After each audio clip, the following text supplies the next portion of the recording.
All right, we're live.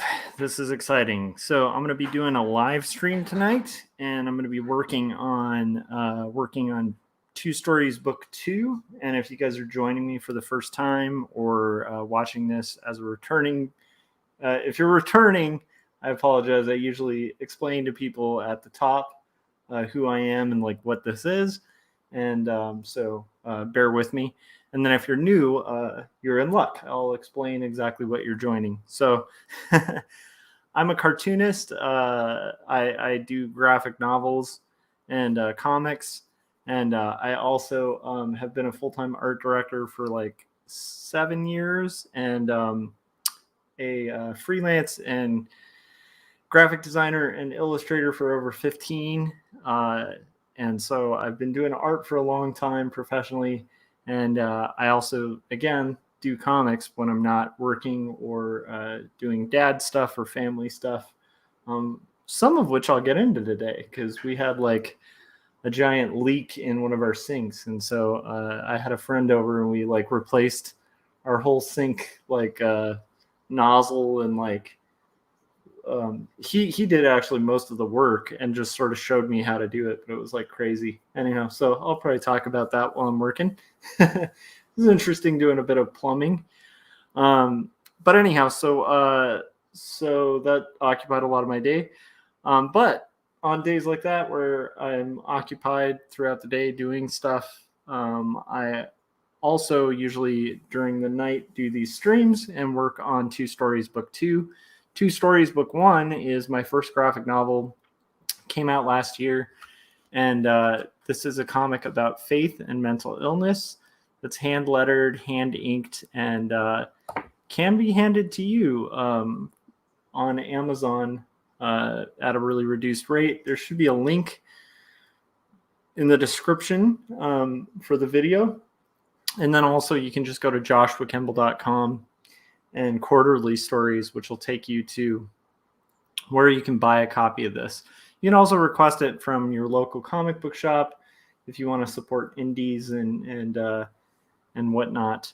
I also have a graphic novel called Jacob's Apartment that is coming out in May of 2022. It's 136 full color pages, and that is a graphic novel that's about how some questions can shake even the strongest of faith, and it kind of follows two young roommates who seem like polar opposites and sort of wind up finding commonality and common threads of identity in their mutual love of literature and pursuit of their own dreams, both in the waking and sleeping world.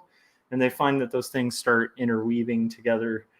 And it ends up being a coming of age story, slice of life about loss, losing family member, about grief, about meaning, and about how we're haunted by our childhoods as adults. And it's a very interesting story. I'm really proud of it, and that's coming out from Graphic Mundi, and you can check that out by going to joshuakemble.com and clicking the link to Jacob's Apartment, and that'll take you to all the information you need to pre-order or get on the mailing list for Graphic Mundi, the publisher, so they can let you know when that is officially out, although it will be May of 2022. Anyhow, all right, so what am I going to be working on tonight during this stream? I'm going to be working on book 2, Two Stories Book 2. I showed you book 1, which is out already, and book 2 I'm aiming to get done hopefully within the next year. And so that's kind of what I'm going to be plugging away at quite a lot on these streams.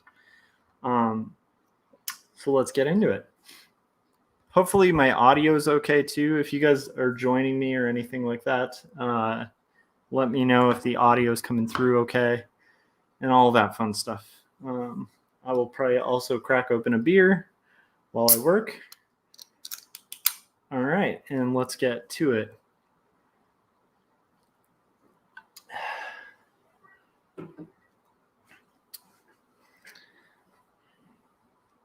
All right, here we go.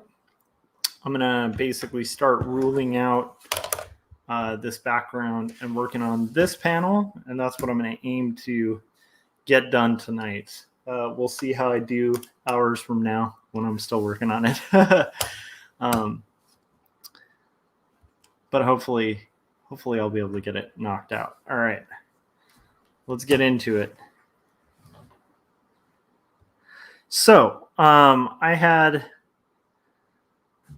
a super crazy day because it was like, I think yesterday while I was at work, my wife sent me a text saying, hey, there's like water like leaking out of our kitchen sink. And we have a house that, you know, it's not like a super old house, but it's definitely a house that we, you know, bought from a person who had been renting the house to other people. And so it's one of those houses that like needs a little love. Like it's not totally beat up, but a lot of things in this house have needed replacement. We just went through replacing the floor, and that was like one thing in the main living room. That was one thing that we really needed to do. And now we had a leak. So I looked at it. I couldn't quite figure it out. We figured it was either coming from the dishwasher or from some other part like related to the sink. And so we were asking around and asking friends if like anybody knew a good plumber. And actually we had a friend of the family come by and literally just do all the work, like for no charge, which was awesome. So but he kind of walked me through it and showed me like kind of how you would like cut the hot water pipe. And because what we ended up having to do was like replace, there were basically old, I don't even know what the word is for it, but it's like these old attachments to the hot and cold water.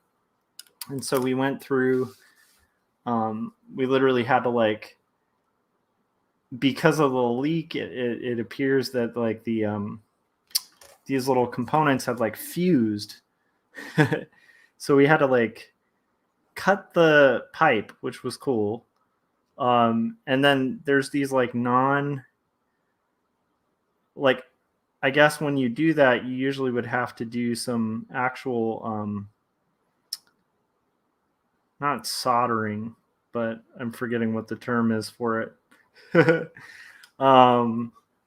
But you'd basically have to like weld. That's it, welding. You'd basically have to weld like a section to attach it to the pipe, or you use these things that are like quick lock kind of things where they have like an interior lock that just kind of fuses to the pipe like the second you push it in there. So we got those ones that do the auto pipe fusing thing.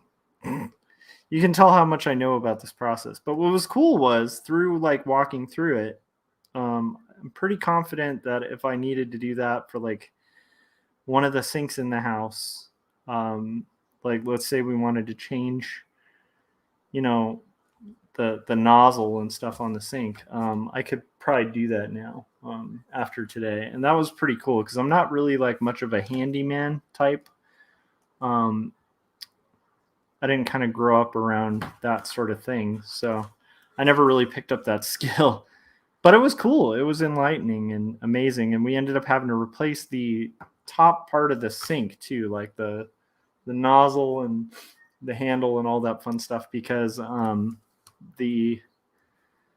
blanking on what that's called. I think it's called like a washer or something, but it's like the part of the sink that's at the base of the thing that you use to turn it on was like leaking. And that was because that was kind of dudded out. So we had like 3 areas that were leaking. We ended up having to kind of buy sort of like a new top to the sink, and then like those little components and stuff. So it was, it was amazing that friend helped us out, because what would have cost us hundreds of dollars, in just hours. Ended up costing us, just the cost of parts and buying him dinner or lunch, and that's a pretty fair deal. It was pretty amazing and cool. But also, by the time we were done with all of that and fixed all of it, most of the plans we had for the day sort of flew out the window, including art stuff. I was going to try to get my booster today. I'm going to have to do that tomorrow. And some other little things. But overall, it was like we were very fortunate, even though it, and luckily, my wife caught the leak early enough where I don't think there's like a ton of damage to the house. And I think that is one of the byproducts of like home owning. This is our first home that we've ever owned. And so we're kind of new to a lot of that stuff that inevitably happens. So what I'm using on this background is like what's called a rolling ruler. And there's the first time I discovered these, I was kind of going through some of my father's old stuff. After my father had passed away, my mom was going to move to a different house, and she had set aside all of these, like, because I think living in the old house wasn't the most pleasant thing, after that experience. And so she had set aside a lot of my dad's old stuff from like back when my dad was like a really weird and interesting guy, where he used to work as a graphic designer, like back in the paste up days. And then before that, most of this stuff long before I was born. By the time, I was around, my dad was doing a lot of different jobs. But anyhow, he also had been an architect for a little bit, and had a degree in architecture too. And so this was like an architect's tool. And I remember when I was going through the stuff, I came across one of these, and it was like, at the time had tried like a rolling ruler, like the cheap little plastic ones. And they just were terrible because the wheels would like not really lock or hold to the page. And then I tried this thing out and was like, that's amazing. And then what happened was I had used it. I started using it in my art, and I was like, oh my gosh, it's like simplifies all these parallel lines that take forever to kind of rule out and measure. And so I definitely need that tool. And then for the longest time, I was like telling people about it. I didn't know what it was. They couldn't find it. I couldn't find it. But it was like quite a while later that I had kind of misplaced the ruler, and I was like, oh no, I don't even know where to find this thing. And I ended up looking, I think, on Amazon and finding it by looking for architect's ruler.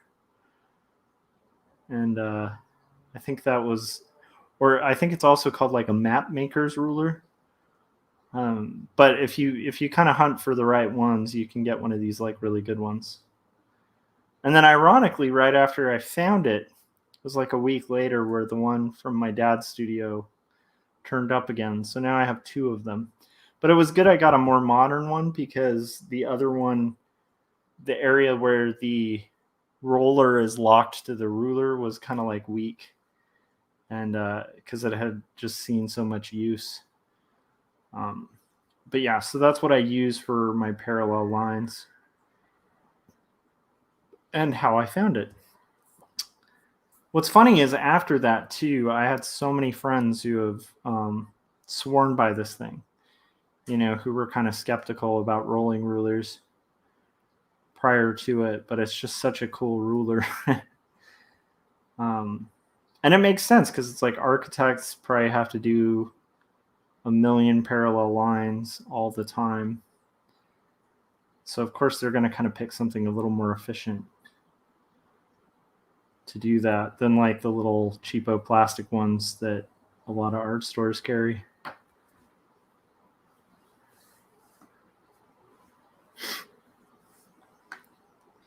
But I will say among my peers, I believe I might have been the first person I met or knew who used one of these. Whereas now I feel like a lot of people I know are using these rulers.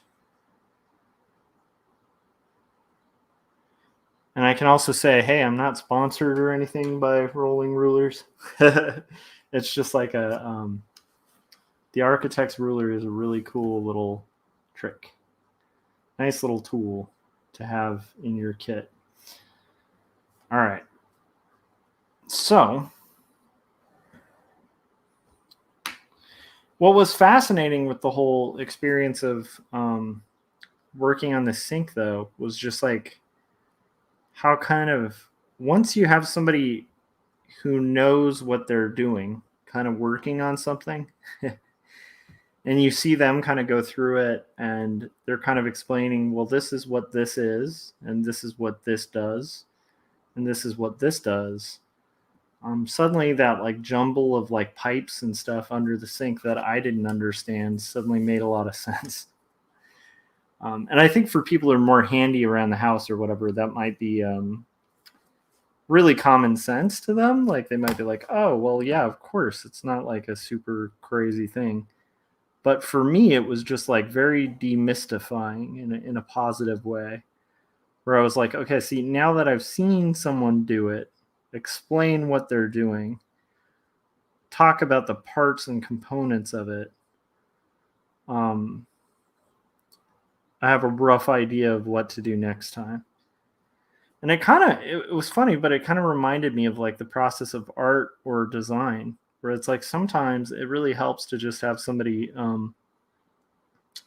like sit down and draw something in front of you, or sit down and show you like how to do a certain thing, or just like talk about the tools and what's necessary. And like by doing that, like I think why a lot of young artists especially are like really into conversations about like tools and inking tools and stuff like that is like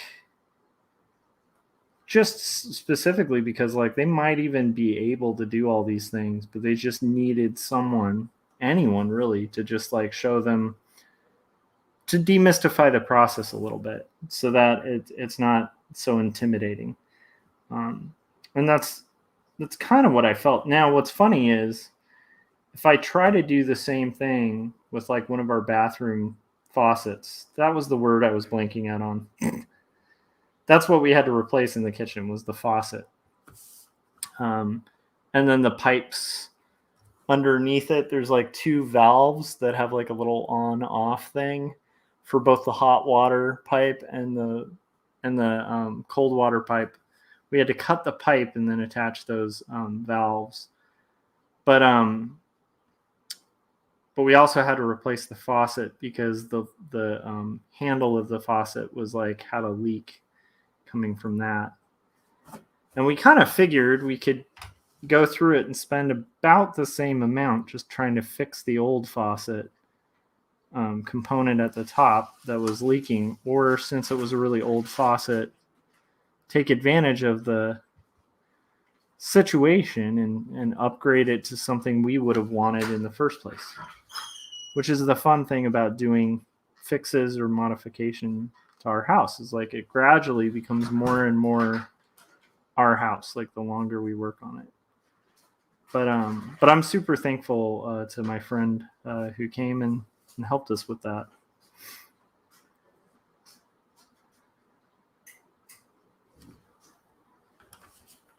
He's a pretty fascinating dude too. He literally builds airplanes. So I think to somebody who's like building airplanes, they're just kind of like, yeah, like this plumbing thing is not super complicated on an engineering standpoint, as opposed to like the complexity of like an airplane, But it was an interesting day. I feel like while a lot of unexpected stuff, I think, threw a lot of the plans or intentions for the weekend out the window, at least for that day. I do feel like I came out of it like learning some stuff, and so that's cool. Again, if I try to do it on my own, I guess that's where we'll see how much I really learned in that process, but it was cool. I have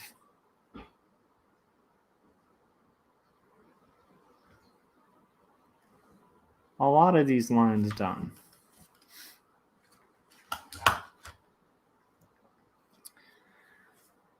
Okay. Debating whether I should do ruling these out, or since they're so small, doing them freehand. Do I want to do them? Let's find out.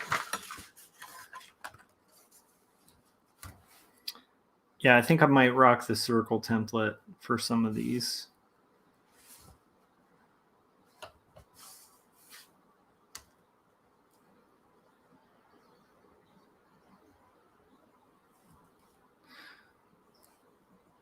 So the sequence I'm working on for Two Stories Book 2 is like a breakdown at a bar, like a nervous breakdown at a bar, which is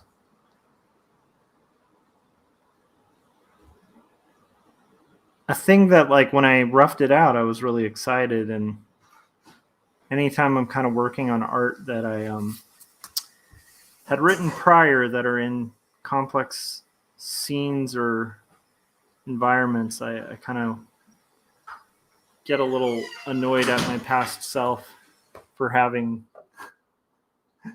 the gall to force myself to do like a crowd scene or something like that. Or like a crowd scene in a restaurant. This actually isn't too bad for an environment. And at least it's kind of dimly lit, so it allows me a little bit of leeway, because I can have a lot of stuff hidden in shadow. I'm also prepping things for Los Angeles Comic-Con, so I've done a few things. I've ordered more copies of Two Stories from Marcosia, and like so to sell at the convention. So I got the first box today. It's like 1 of 2 for the quantity that I ordered, and hopefully 2 of 2. Hopefully that's going to be coming tomorrow. I also reordered more postcards for Two Stories, and that should be coming on time as well, probably late next week or earlier in the week prior, which will be like the last week of where the convention is, the week of the convention. I actually wound up booking a hotel because conventions are really exhausting, and I think I'll fare a lot better at the convention and getting there on time without having to do the drive from where I live to the convention center. It'll save me a couple hours a day. And also I'll have the benefit of the energy of being there. And that'll also free me up to like go to any after events, if there are any, which with my experience with Comic-Cons, that sometimes tends to happen. So that's pretty cool.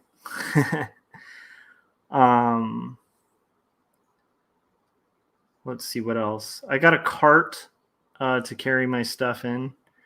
I've long, like, especially early on, I never brought a cart. Or I would shove stuff into like one of those rolling backpacks. But I think to have all of my stuff, I literally just got like a cart. It almost looks like a foldable wheelbarrow kind of thing. Not wheelbarrow, that would be the wrong term, but like a wagon almost, that I'll be able to put all my convention wares in for like parking lot to convention center sort of transit, which I think will simplify the process. Let me see what else I've got for the con. So I feel pretty prepped, and I'm getting pretty pumped about it. I think it's less than, it might be 12 days from now. I know it's on the 3rd through the 4th. Or sorry, the 3rd through the 5th. December 3rd through December 5th. And that'll be my first time conventioning in a very long time. I've talked about that on this channel before, but like part of why I didn't do conventions for a long time was like it was like this idea that I had to incentivize myself to be more productive, because I really enjoy attending conventions and I like boothing at conventions. And because I knew I liked it, I was like, until I'm done with 2 Stories book 1, I am not allowed to attend or go to a convention or booth at a convention till I finish my book. And what's cool is after years of that feeling like a very stupid agreement to make with myself, because I was like, I actually want to go to this convention, and I couldn't. Because I'm stubborn too. Like once I kind of make a promise to myself, I tend to be really good at sticking to it. But now it's like I'm finally at the point where I can do it, and that's exciting too, because the year I finally finished quarterly stories, 2 Stories, book 1 was like the year of the pandemic. That's when it was released. So like I literally couldn't go to conventions when I finally was free to do it. So this is going to be the first con in a while that I've actually been able to do. And it'll be the first one I've gone to promote 2 Stories, which I'm excited about. And hopefully I do okay. It's going to be interesting. I'm going to try something a little different that I've never done at a con before. In the past at cons, I really would rely on the income that I would pull in from posters or prints or other stuff like skateboards, like higher ticket items, to make my table. And I developed this idea in the last year or so, especially with a trade. Like with a floppy, I probably couldn't make this strange bargain because you have to sell a lot of like floppies in order to make a table, right? By floppies, I just mean like 24-page kind of traditional comic books. But the way I look at it is like with a graphic novel, I can make enough off of each sale to sort of eventually make table. And I could probably up sales of that book by not having a bunch of different stuff kind of distracting from it. And so, like, I know it's weird, but it's almost like thinking from like a marketing perspective, where sometimes when people have too many options, they're not necessarily going to be drawn to the product that you're trying to draw them to. And that can be cool if your objective is just strictly to make money. But if your objective is to like promote and sell books, then if possible, I personally think like maybe it could work to just do the book alone. And so that's what I'm going to do. I'm going to be selling copies of 2 Stories, book 1, my 120-page graphic novel from Marcosia about faith and mental illness. And then I'm also going to be selling copies of my first comic book, which is a floppy, like a 24-page one, called Numb. And so I'll be selling those, and that's it. And then I also will be giving away some exclusive prints connected to Jacob's apartment that will have exclusive art that is specifically for this promotion. So it's like you will never see this art or rarely see this art, and especially in this context, like this specific kind of print, you're not going to see this ever again in connection with Jacob's apartment, in the way it's being presented. So it's an exclusive that we're doing just for the con, and so that should be cool. So Graphic Mooney's running those, and those will be shipped and on their way as well, and hopefully get there. Everything's like fingers crossed. Like hopefully all this stuff gets there in time for the convention, but I'm pretty excited about it. So that should be pretty cool.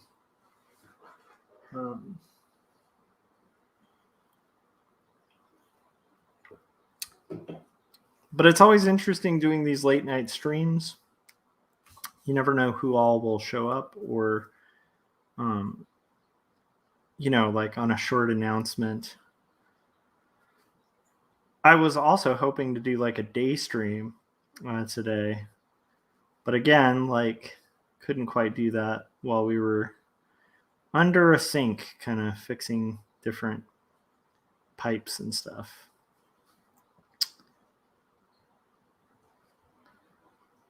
All right. So we're getting closer to this being done, and I'm pretty excited about it. Yeah, so anyhow, I'm looking forward to the con.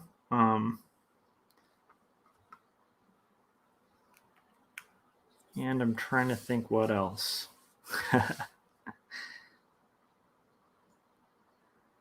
I did end up today, after we had finished the sync stuff, I did wind up booking an appointment to get my booster shot tomorrow. So I'm pretty excited about that, because I figure before going to a convention in particular, where I'm going to be around a bunch of people, I don't want to I don't want to like be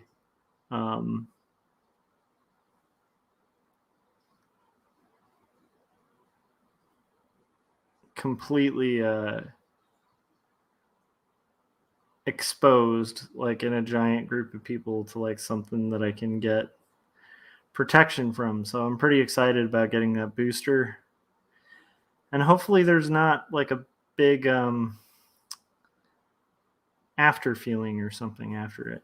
Hopefully it's a little easier on me than the previous one. So that might take my plans for tomorrow too. Who knows? I might get the booster and just be like unable to work on stuff. But in theory, what I'd like to do, I've been trying to do deep cleaning in the house. I know it's funny, I'm talking about like plumbing and cleaning on this. It's a lot of fun adulting topics. but I have been making this objective to like deep clean one section of the house, just a little section every weekend, like one little section. So that's been a goal of mine. It's something I've been trying to do. And hopefully I can do it. But we'll see. I think I can probably get that done before the booster. And then I'm probably going to work on comics more, and I might do another live stream. So we'll have to kind of see how it goes tomorrow, but I might see you guys on a live stream tomorrow as well.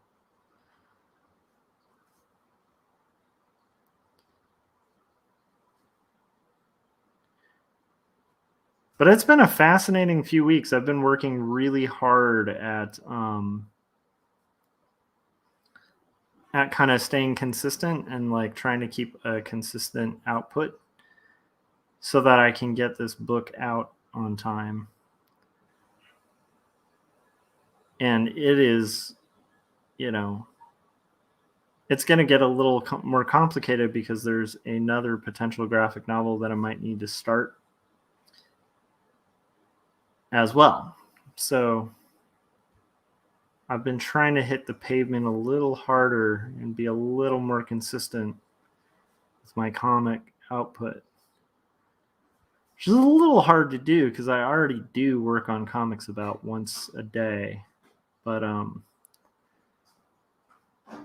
I've been extra hardcore about it in the last few days, last few weeks, which is also slightly exhausting.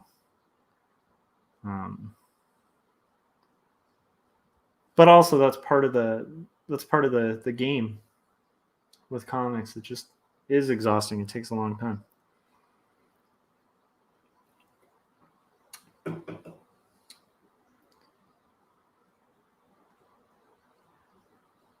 So Corey said, I'm super excited for you and extremely curious on how you're going to do 3 books. Well, it's only 2 so far. I like Jacob's apartment is already completed and off to, I mean, it like the whole book is pretty much done. At most I might need to do some stuff for like the spine and the back cover or something. But it's like that's pretty much off my plate other than promotion for it, right? And then other than that, like it's just 2 stories, book 2, and then another potential book.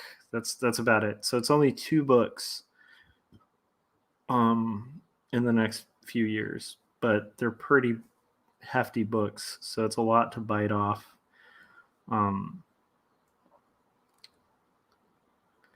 And it's interesting because it's definitely one of those scenarios where the opportunities are like doors that just kind of opened. And so I feel pretty much like my obligation is to take advantage of this because these are doors I wanted open.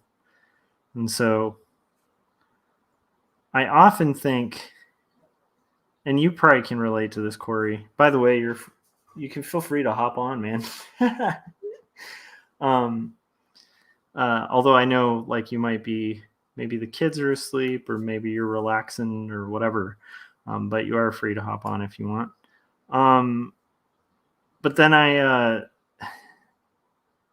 kind of feel like when there's doors that you want to open and a lot of them open at once, I kind of think it's important to obviously be realistic and not bite off more than you can chew and stuff like that. But it's also like super important to say yes when, you know, when doors open. It's just like a huge thing. I think Corey might be hopping on as well in a second. So I'm going to see how that goes. Hey, Josh. Hey, Corey. I felt like I did a Corey Kurish thing today. Oh, did you break 8 bones doing something No, stupid? not that kind of Corey Kurish thing. Although I was kind of right after saying that, thinking if you didn't jump there, I was going to be like, no, I didn't almost die. Let me adjust this to the. Okay, let's see. I think I got a thinner one here. My goodness.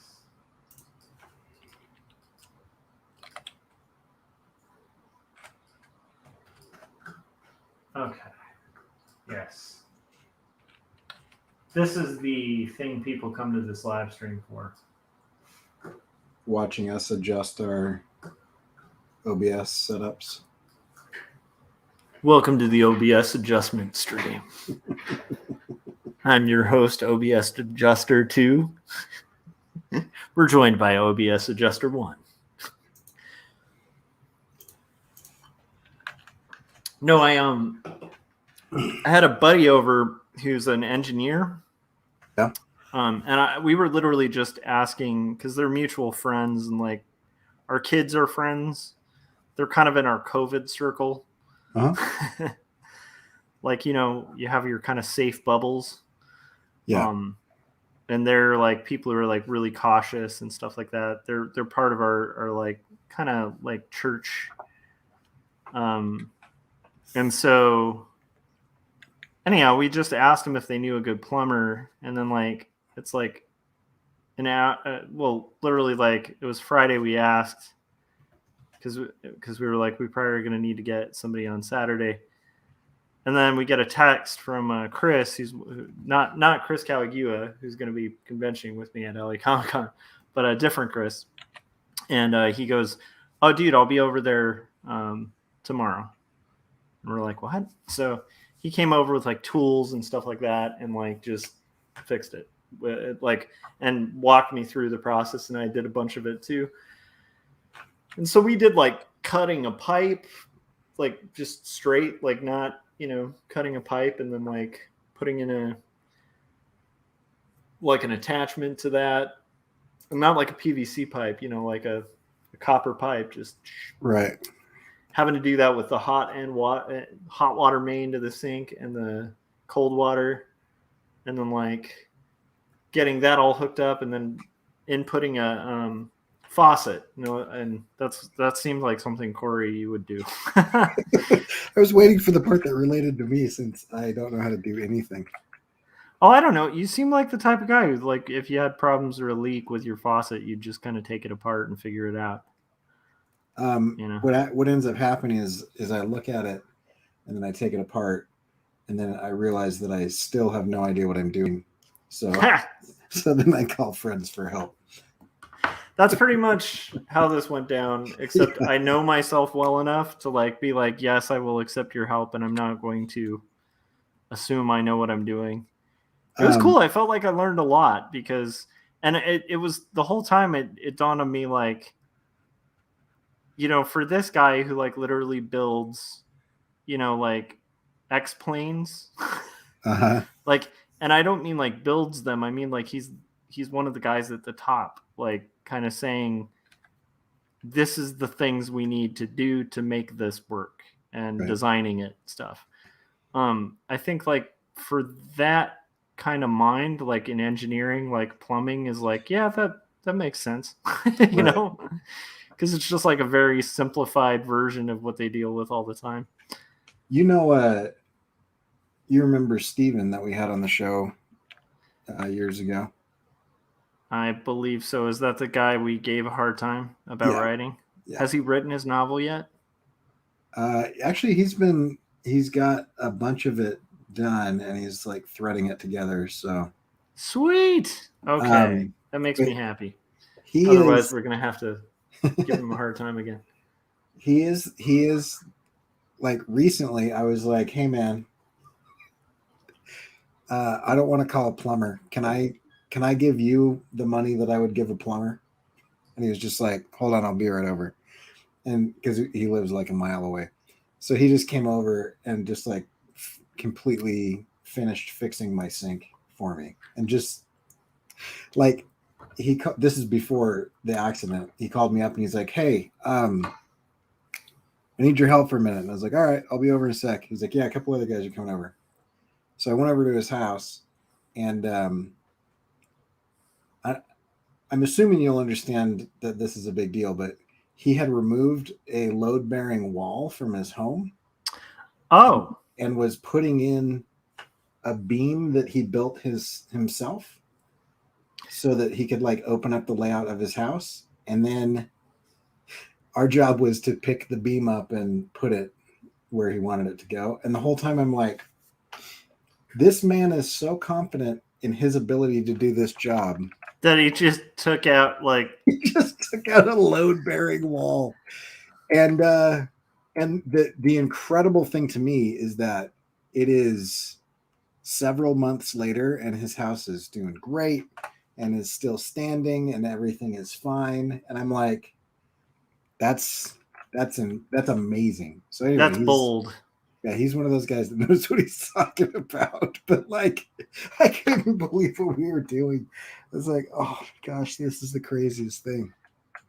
Yeah, that was definitely a funny moment too, because when my friend the engineer was like over here, like we drive to like Home Depot and we get in. He's got like a Miata, like one of those like right, like convertible types. Yeah. And it like runs so cool for like because it's an older Miata, and it runs so well. I don't even think they make those anymore. Yeah, and I was like, just runs real smooth. And he's like, yeah, I tuned it up and I tuned to this. And I'm like, oh yeah, you make jets. Right? Yeah, I made it better. I was like, a car even is probably like, yeah, that makes sense. Because I'm like, when you design things that fly Yeah, at like fast speeds and need to be able to like do like evade radar detection and like all this crazy stuff, like I'm imagining like a car is pretty much like, okay, yeah, it's like right. it's like if somebody came to us and was just like, I know you've drawn this like crazy landscape with a giant crowd scene, but can you draw a portrait? And you're like, yeah, I mean, yeah, that makes sense. I think I could probably get my head around that. Yeah, I think that could happen. There we go. But yeah, so that was a fun thing. Although the downside, as you know, it's like when you have house stuff like that come up, it's always unexpectedly expensive. Thank God we had a friend who helped with it, because we would have spent quite a lot more. Oh, it's awful. We had a guy come because a different friend of mine and I couldn't figure it out. And we were like, well, we spent a couple hours on this. It's not getting better. So he said, this is one of those times where I'm just happy to pay an expert. And I was like, yeah. So anyway, so I called this plumber, and my wife is so mad. He was there, including the time it took him to like get out of his car, knock on the door, unpack and repack all of his tools, a total of 15 minutes. And we paid him $100 to and what I keep trying to remind Malia is the sink works really well. Yeah, it's expertise. So, yeah, we didn't pay him for his time. We paid him for years and years and years and years of doing this and being trained so that he actually just knows what is going on. Yeah, like even during this, having my friend help out with this, the only way he knew this, even though he's an engineer, is he's had to do it in 2 different houses for his own houses. Right. And so like he's figured out through like trial, like, oh, okay, you don't do it this way, you do it this way. Like, yeah, like anybody would. Right. And it was actually really eye-opening for me to see the process, because I might feel comfortable to do that like in our bathroom sinks eventually. Yeah. Which are a little simpler than like a kitchen sink, but basic same components. So it's like, in theory, I feel like I could probably confidently do it. I also feel pretty confident that if I tried, I would probably mess up my first time, thinking, okay, I've seen it. I've been walked through the process. I assisted a little bit. It's like the art student who's like, okay, I've memorized all of the shortcuts. Right. I know what I'm doing now. Or the any student who takes Psych 101. Mm-hmm. Or philosophy, and suddenly they think they can write a dissertation about the meaninglessness of the universe after one philosophy class, and reading not even full books, but just sections of the books. Yeah, or other people's synopsises of books. Exactly. Or the cherry-picked quotes from the books that... right. These are the ones that stood out to me. That the professor put in the packet for the class. Yeah, that's... You know what's funny? I'm trying to think. Did I take psych? I can't remember. I know I had to take one. It was either philosophy or psych. I was a psych major. I was a psych major for a while. Oh, really? Oh, yeah. Bet you missed that.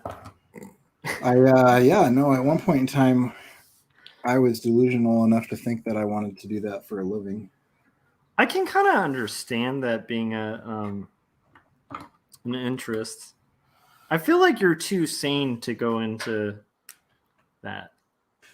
I feel like, which is funny, because I'm all about like mental health awareness and stuff like that. Like I'm writing a book about it, but I do find that a lot of people who I knew in college who majored in psych were not like very psychologically sound. My biggest thing with it is I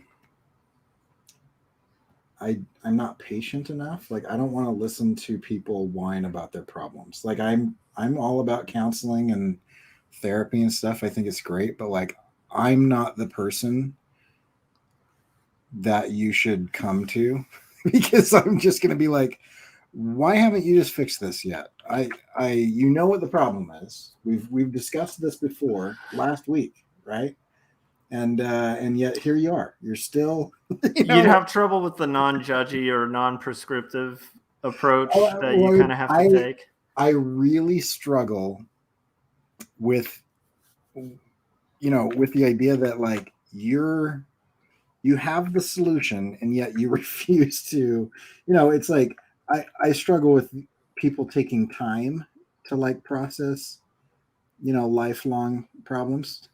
So I would be a horrible counselor because I'd be like, no, you know what the answer is now. So you're like, just stop it already. Yeah. Deal with it. Man up.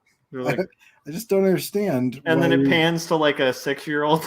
Like, right. It's like, man up. Anyhow, yeah, no, I kind of understand because I'm not the best in those kind of scenarios. My sister does counseling.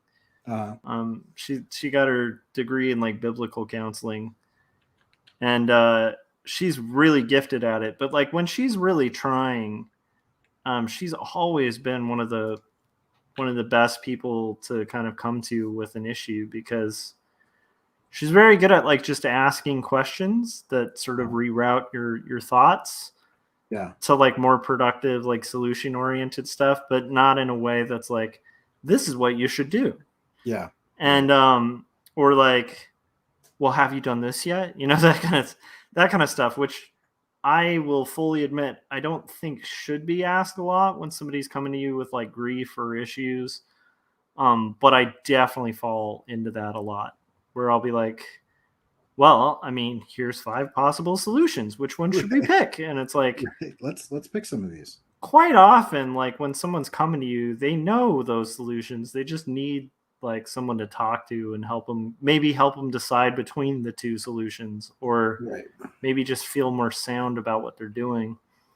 So it's like, I do think it's valuable, but I relate in what you're saying because I think I would have been pretty weak at it as well, especially at the age I was at when I was going to college. My biggest thing is I think I could be good at it. I think I could do stuff.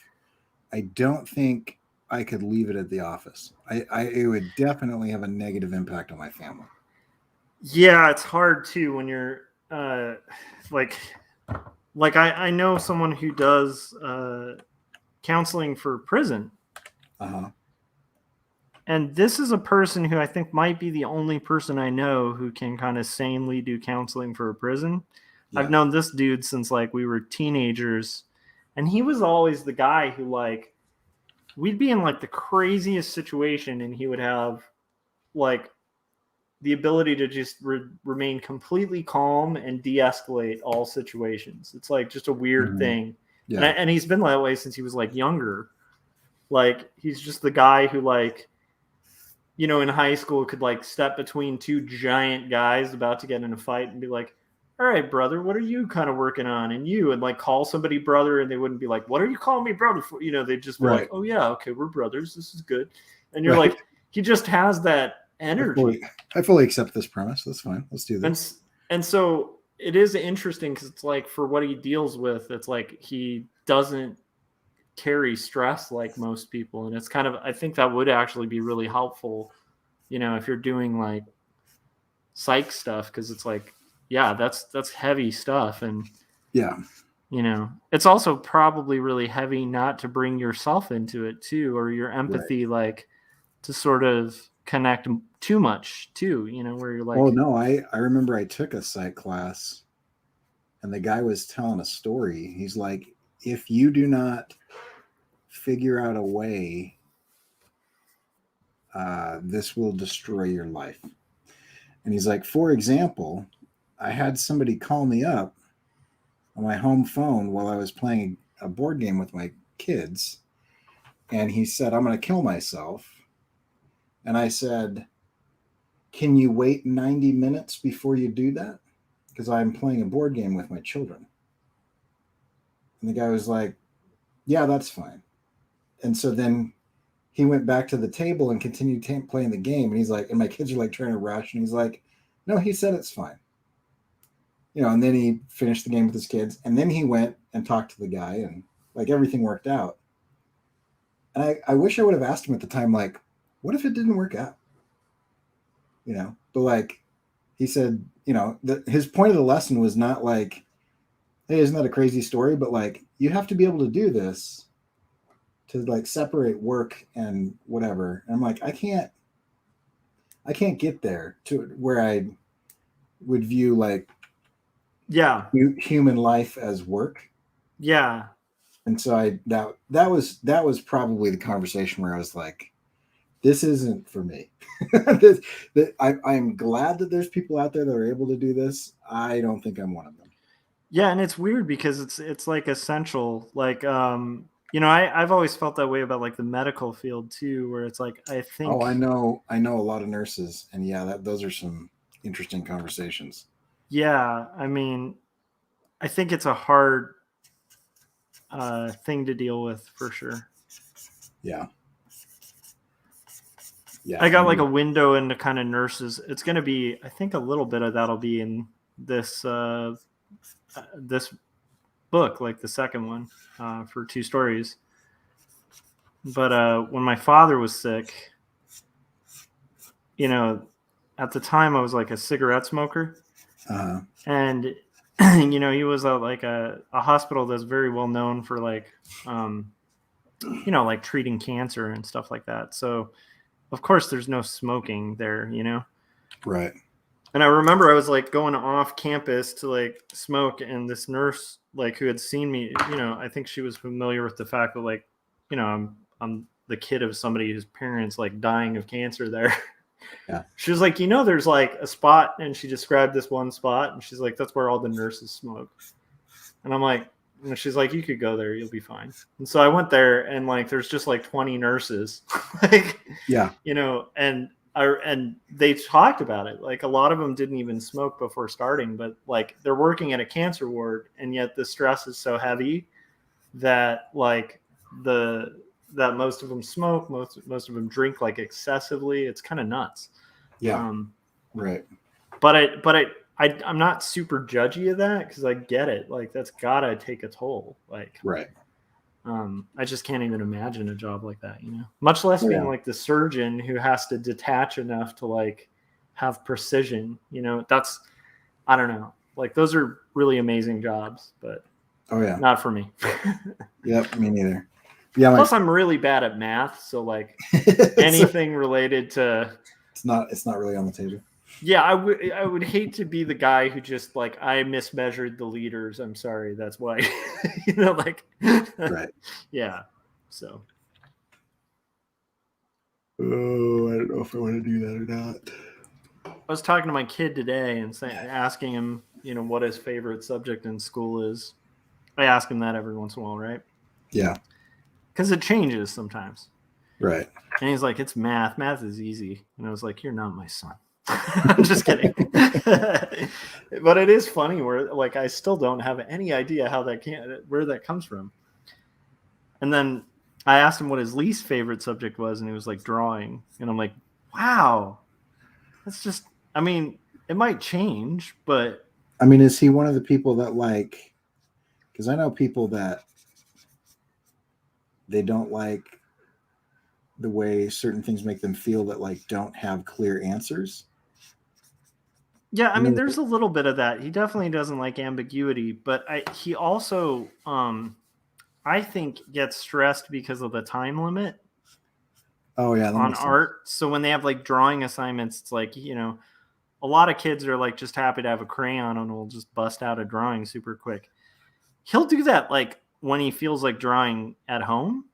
Yeah. But I think just the under pressure, like having someone say you have this much time. Right.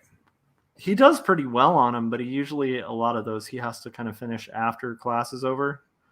So I can understand because it gives him a little bit of anxiety, Yeah, that makes sense. But it is weird because it's like that's very different from when I was his age. Because when I was his age, I like loved drawing. I loved drawing assignments, and I was just awful at math. Like I wasn't failing math. Like I did okay, but it just that was always the thing that like I would just have to spend like twice as long as most people on and still probably get like a mediocre grade. You know? Everything except the memorized stuff, like times tables and whatever, like the concepts of math, I'm all about. But Yeah. the memorization and all I of think that, that yeah, that always threw me. I think that's the part that bugged me about it too. Anything that's like rote learning, Right. I never really connected with because for me, and it's one of the reasons I think like the newer way of teaching math, I don't know. As Benji gets older, I'll let you know if it bugs me more because maybe I won't be Um, able to help him with homework. But as I like in theory the idea of kind of connecting it more to critical thinking rather than just rote learning. like I've found that, like, I can't remember what it's called, but like the newer way of doing math is actually just like the way that I thought about it as a kid.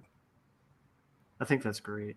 Like it's like, you know, what's 7 times 5? It's like, well, I don't know off the top of my head, but I know that 5 times 5 is 25, and so then I can just add like 14 to that. Yep. You know what I mean? Like, and that's what they do, and so that's why I was always really slow, is because Me I too. didn't have like the recall of like the times tables up to 12 years old. Yeah. Adam's saying it's called Common Core, and that's right.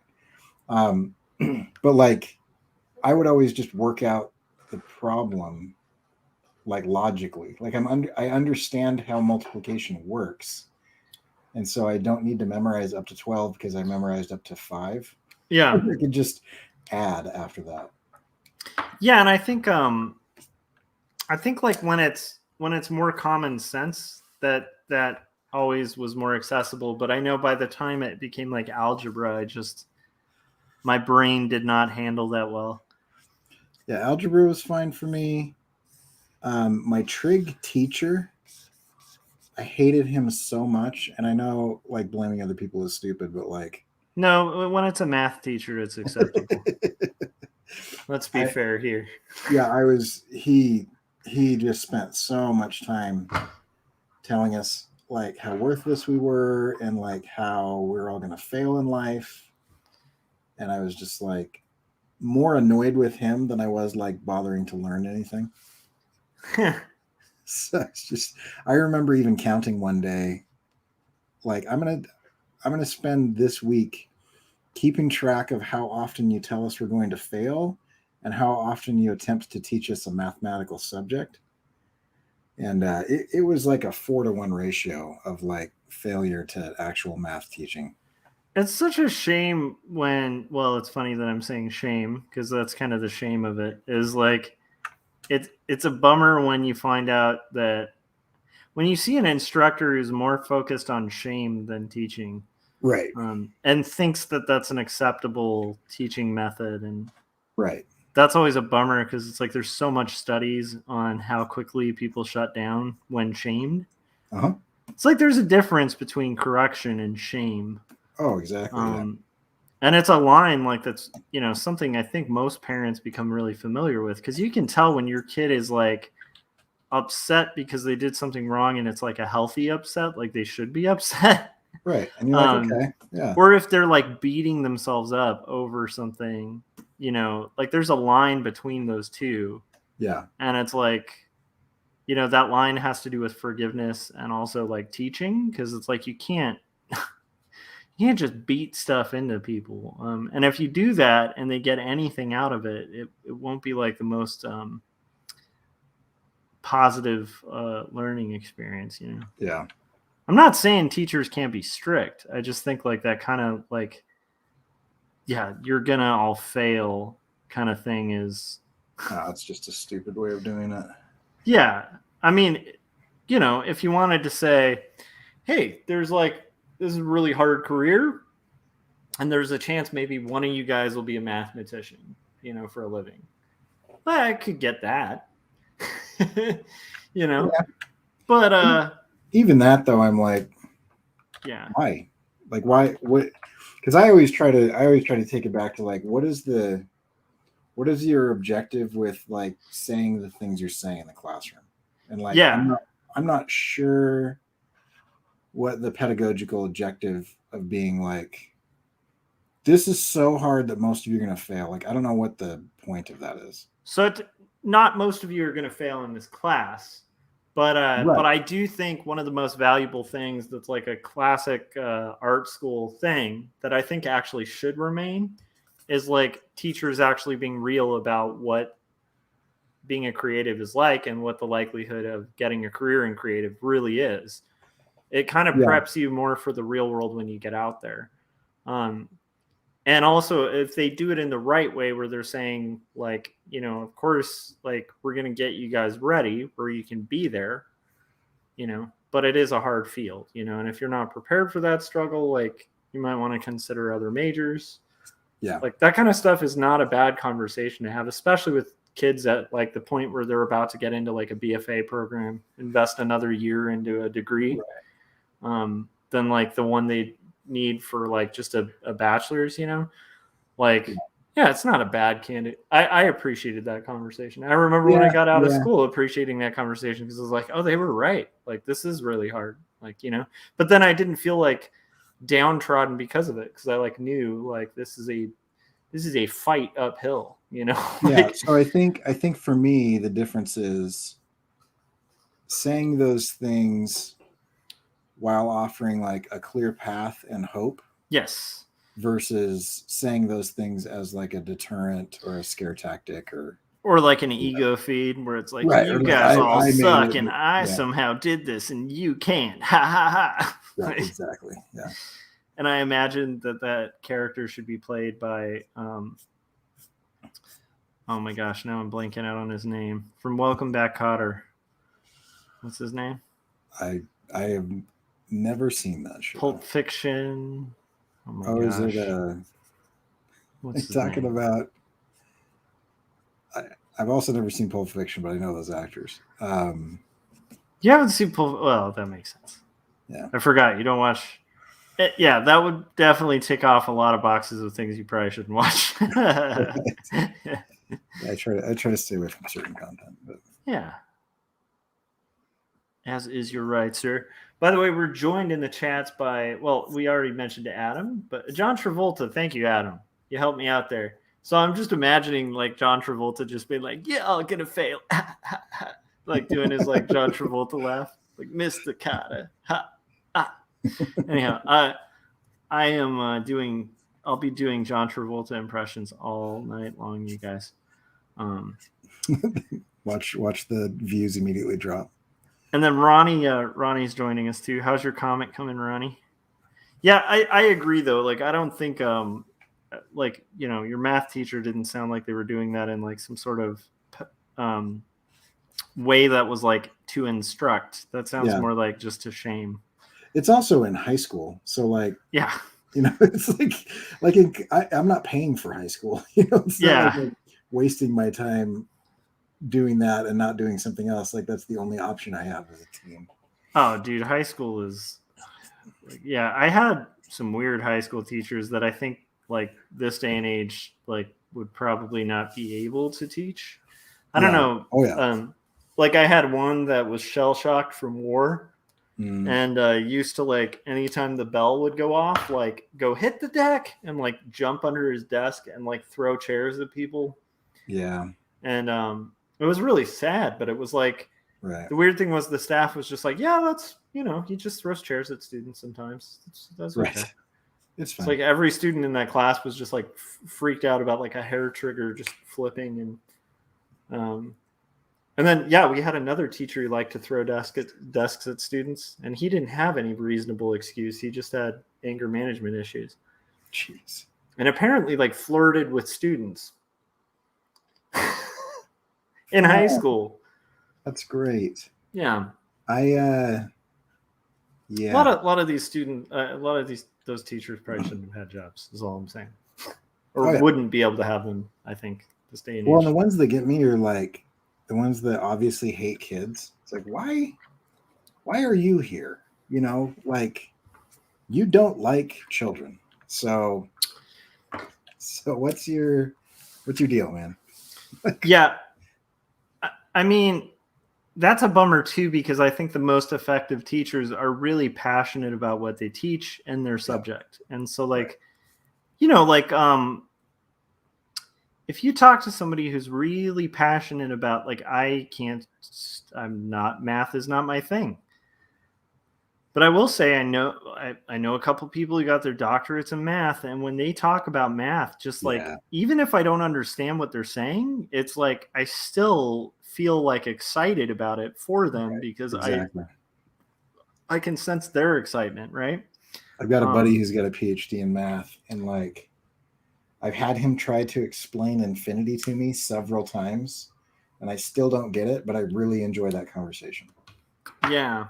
Because I thought infinity was just infinity, and he's like, oh no, there's like 3 or 4 different infinities. And I'm like, I don't follow, but that's really cool.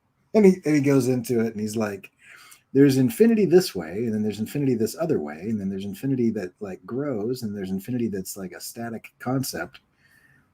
And I'm like, man, I still don't get it, but like I want to have this conversation again with you. Yeah. Yeah.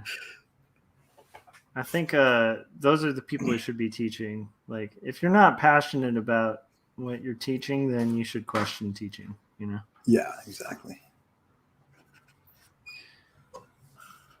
I had in college, one of my favorite professors was like this history professor who was so into history that he'd go off curriculum just on a tangent.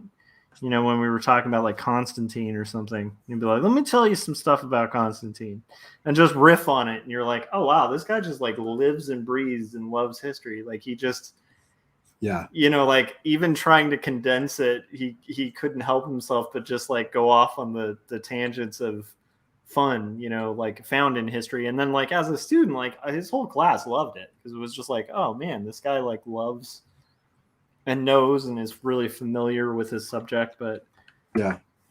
I've rarely had an art history teacher like that. Oh man. And that's not to knock art history, but I think maybe just the way it was taught at the time I was going to college was like, I really struggle with that whole topic. Just art history in general, and I don't get along. I like the history of art. I just think the way that the teaching is formatted for it is very rote learning, and I think that's a bummer. Where it's like you're memorizing names, dates, and movements, and that's kind of helpful. But like, it's so much more fun to like kind of actually get into more of like the beats of it. I don't know if that makes sense. Yeah. No, you and I have had this conversation, but yeah, Yeah. I continue to like I mean the most how would you say that? Like where for me it like it kind of broke down was in my master's. I was really seeking to understand this thing that I was supposed to write about. And I kept trying to find the what I wasn't understanding. And I was just like, there's got to be something about this that I don't get. And after and to her credit, she was an awesome teacher, and she spent like 90 minutes one time in her office hours, which is like that's quite a bit for like a higher education situation. Um, until I was asking all these questions, and she's leading me along, and she's like trying to get me to come to my own conclusions and stuff. And it dawned on me, and I don't want to be insulting to her, but I know that this would be that really the assignment was just to make stuff up that sounded pretentious. Oh, really? Okay. So I've and that wasn't the actual assignment, obviously, but the end result of like that conversation, as soon as I was like, oh, do you just want me to like invent opinions about stuff and I just started like waxing eloquent, pontificating, and then she was like, yes, exactly, you're getting it now. And I was like, this is why I hate the subject. The fact that I still know for a fact that I don't understand what's going on, and yet I can just use intelligent sounding phrases, and then I'm told that now I understand it, that bothers me. Like the To, fact that I could literally BS my way through that, yeah. that bugged me about it.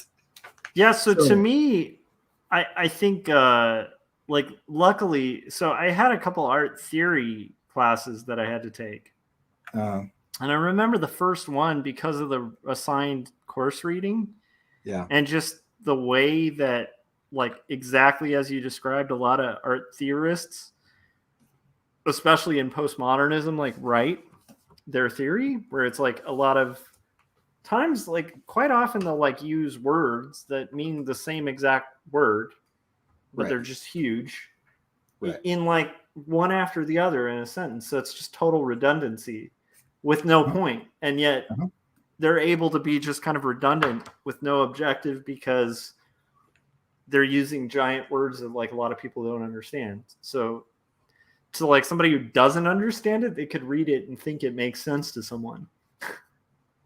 Right. Um, and I remember reading a bunch of articles like that and meeting with the professor after about a couple of them and just being like, look, this just seems like BS. Like, it just seems like the person is just completely not making a point. And I'd point out certain highlight sentences and paragraphs and stuff where I'm just like, what is this even supposed to mean? You know? Yeah. And they were like, yeah, I actually felt the same way about this one. And they're like, Yeah. you need to know about it because they're like a fundamental like person in the history of theory. But they're like, but yeah, you know, like if you write about this, like explain that that's why you don't like it because I agree with you. I was like, and I wouldn't have known in the class because in the class they were trying to kind of get you, like, especially in a theoretical or philosophy class, you kind of have to teach like different philosophies and try to almost sell people on every single one. You're almost trying to create like a steel man for every single movement, you know, just so Yeah. people can understand, like, okay, this is the best representation of this argument. This is the best representation of this. And if you do that, then you keep people really engaged in the class, you know, because if they disagree, they're passionate about disagreeing. And if they agree, they're passionate about it. I thought that was really interesting. I remember my mind being opened by that. And I had that moment with a couple art history teachers too, where I'd just be like, I don't quite feel this way about this artist and the stuff you were saying. And they're like, yeah, the artist, it really isn't that good. And I'm like, oh, okay. And they're like, yeah, but they're like fundamental to the history, but still, like, I don't personally like it. You know? Yeah.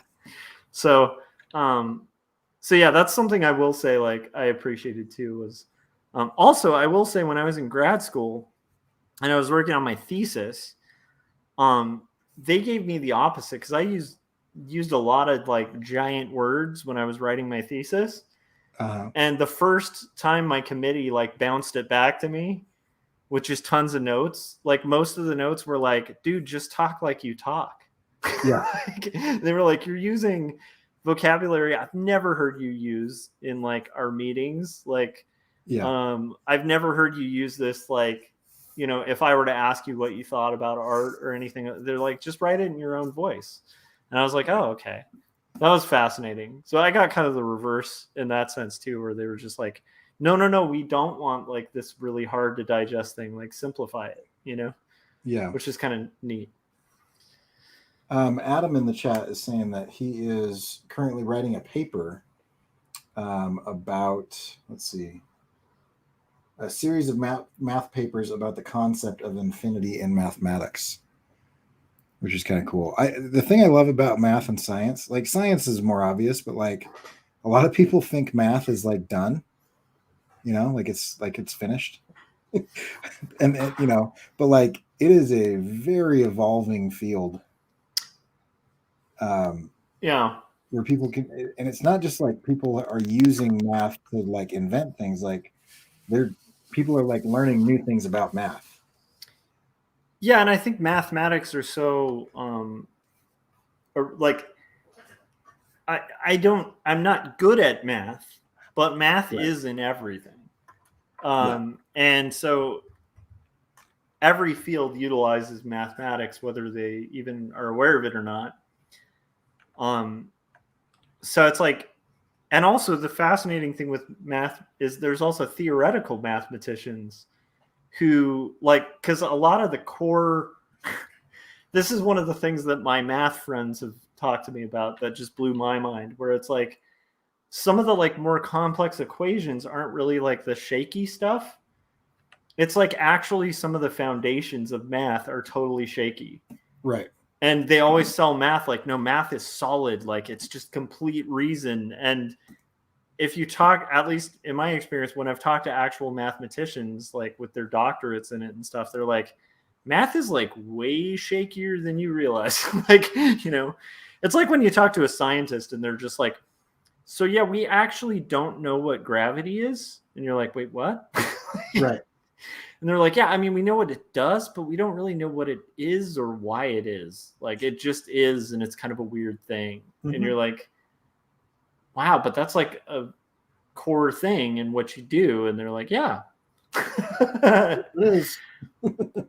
I just think, I don't know, I find that really fascinating too. But I still, to this day, like, especially formulas and stuff, it feels like labor rather than love, you know? Yeah. But I could see how maybe with practice and with the right instructors, or just with a different brain, I could possibly get into it. I have screwed this up. I'd like Adam to do accessible math comics. How about that? But on like complex stuff, like do what you're talking about, but as a comic. That would be awesome. Math papers like the history and concept of infinity. Wouldn't that be a cool? I don't know. That sounds like a cool graphic novel, especially because you could have visuals to kind of support. That's like some. Why am I Scott McCloud stuff? Yeah, or Asterius Polyp, which is like this graphic novel where it's like this guy explaining different art history theory, and he actually dissects the panels like the guy starts talking about like transparency and layers, and like the panels actually start becoming transparent and layered. It's so amazing.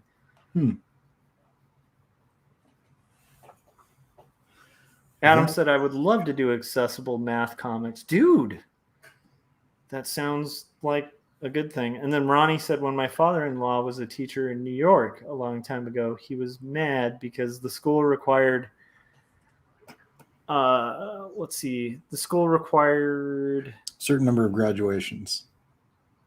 Oh, yeah, because some kids weren't ready. Yeah, I will tell you the most annoying thing that I experienced when I was adjuncting was having like, even though there's state regulation on what school boards can ask a teacher, it doesn't put off. I would just say I had some conversations with higher ups at the school where they would sometimes pressure me to up who I was passing. Right. Especially if that person was like related to someone they knew. They'd be like, well, we're really concerned about retention. That was always the word. And retention is important for a school or for a business. But especially in academics, it's really important to have honest grades from teachers. And so that's why, at least in California, legally, they can't tell you how to grade students. They can't tell you to pass students. They can't tell you to not give a bad grade to a student who earned a bad grade. As long as you can show it, then, you know, at least I knew they were kind of restricted in that. I was pretty surprised when I had the first time I had kind of an issue. And everybody that I talked to was like, we will back whatever you decide. It's your classroom. And I was like, that's how this works.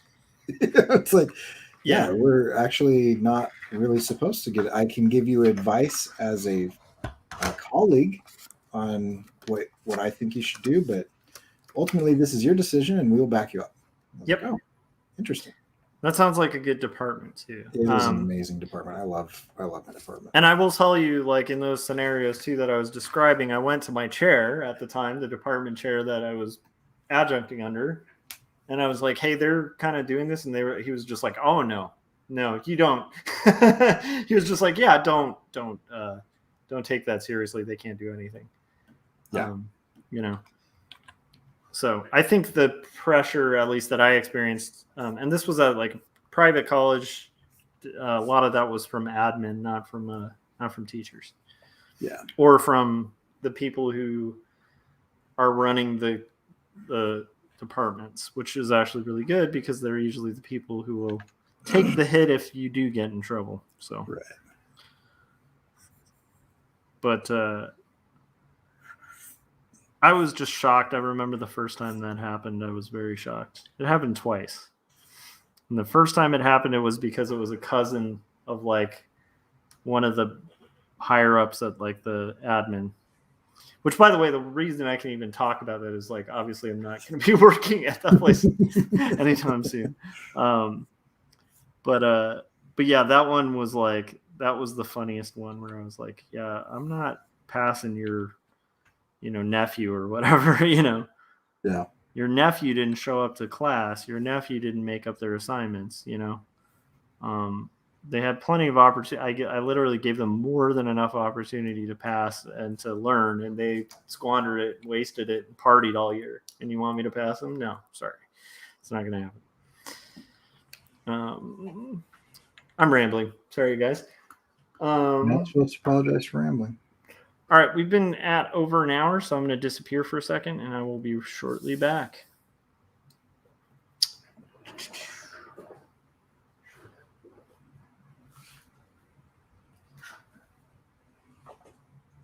I need more shadows on his neck.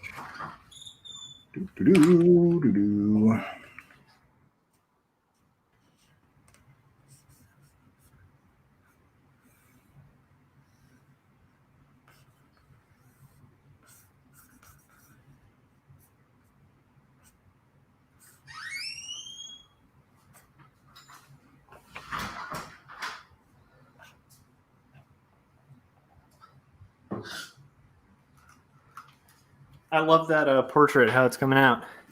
Thanks. I always think there's something fun about drawing the elderly. Oh, man. So like awesome. that red nose is pretty awesome. Yeah, old people are cool looking. Yeah.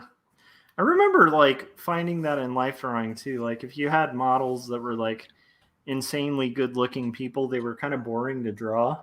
Yeah. Because you'd be like, okay, it's just a bunch of muscle. Okay, cool. But like when it was like somebody with like age, like they'd have like these wrinkles and just weird like wear on their bodies and like exaggerated features. And yeah, there's so much more story to like old people in their bodies. Yeah, like where their wrinkles lie and all of that. Yeah. That's why everybody should draw pictures of me and Corey, because we're old and wrinkly. Yeah. I'm noticing I'm starting to get a little bit more gray. Me too. I've got like threads of it. I'm growing my hair out for the first time in a long time. Yeah. I don't know why, just because I can.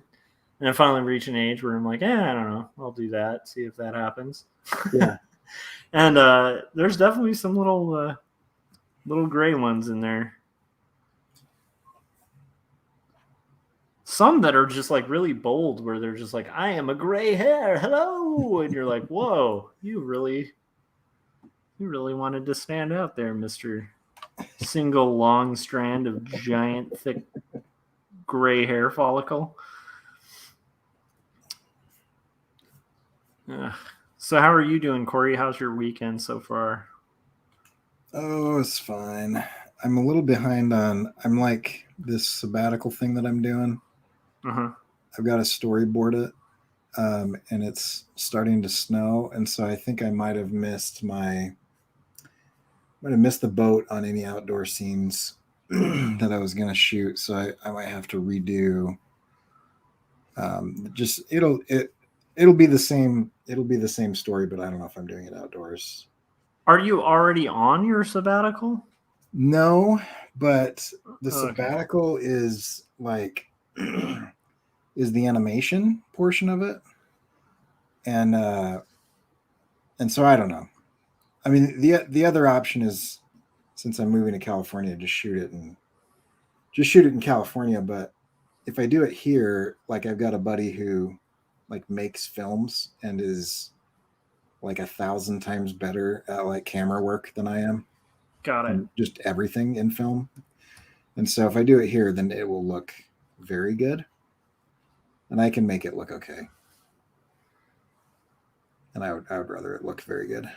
So I wonder if in film there's a debate like between calling it film or calling it movie, like movies. there's a big debate about whether you call it video or whether you call it film, and I love this guy's take on it.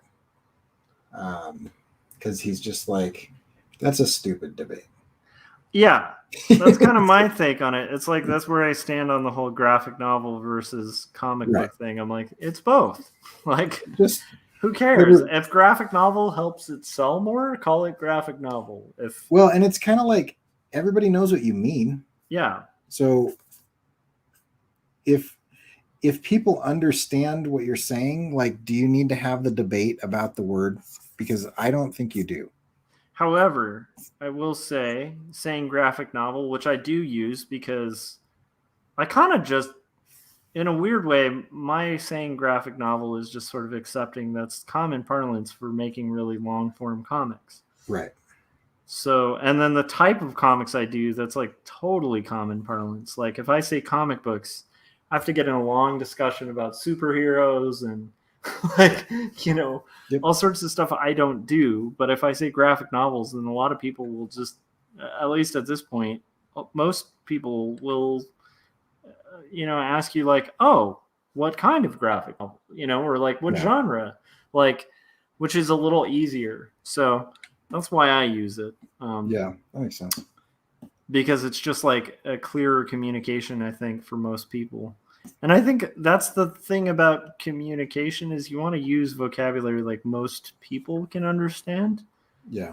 When you start getting to that like niche down vocabulary, you're like potentially isolating like a big possible audience, Yeah, for sure.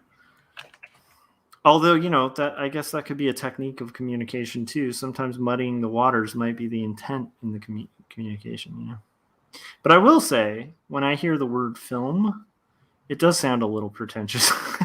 So does graphic novel. Yeah.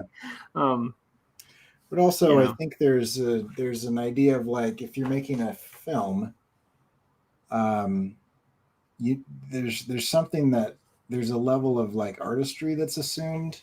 Yes. And maybe even storytelling. Because like I made videos and I made them for businesses to explain products. Yeah. You know what I mean? And like you're not calling those films. I'm not calling it a film. Like I wrote a script and shot a thing on like how to defuel aircraft on an aircraft carrier for the Air Force. That was not a film. That was a training video for the military. There's no art at all. There was just exceptionally clear instructions. And if you got it wrong, it's going to be a huge problem. But yeah, to call it film would be erroneous, I think. So anyway. Yeah, it's interesting when people work in a field where like one little spelling error or some minor error could literally cost lives. Right. Like if you do this wrong and something as innocuous as like static electricity builds up, you could blow up an aircraft carrier full of people. It's so fun. And really expensive equipment. Yeah. That was probably the most how would you say that? That's probably the project that had the most stakes that I've worked on. Yeah. From like a human life standpoint. Okay. Were they like well done or? I like a medium rare. Okay. I'm glad that you rolled with my dad joke there. Yeah, that is pretty high stakes, man. When you're doing like manuals for things. Yeah. Sometimes that can be a very high stakes game. Yeah. Imagine like the CPR manual if it's wrong. Right. You illustrate the hand position a little off, and then somebody, when they're like literally like having a peek at the manual while doing it, is like, "Oh, you hold your hand this way," and then like, you know what I mean? Like it literally, like, you really need to be clear on that. Or what Gary does for a living, right? Where it's like you're doing courtroom stuff.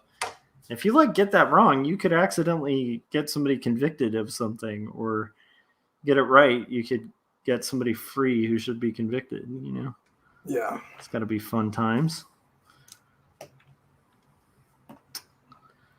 Okay. So there are times where I really enjoy the fact that where I work is not that high stakes. I kind of enjoy that. Yeah. I mean, it's all high stakes because there's livelihoods attached to art, you know. Oh, sure. For a business, but it's not like nurse stakes. You know? Right.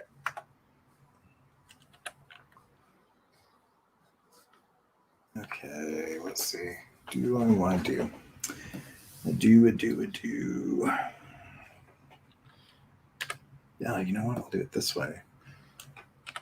So then, when do you need to start your boards?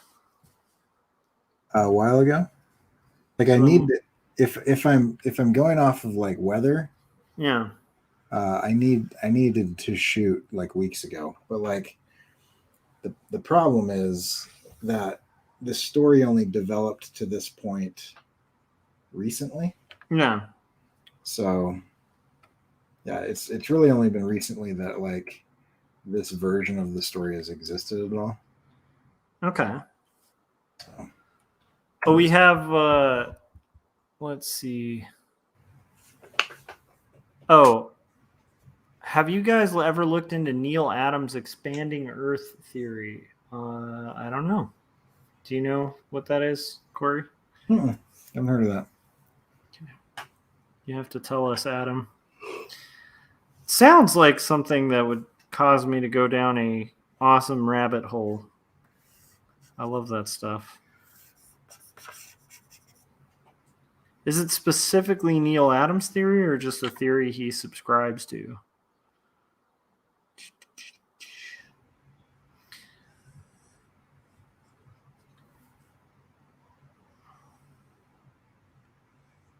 I've heard of expanding universe theories for sure. Yeah, that's a pretty common one. Yeah, it's a pretty solid one.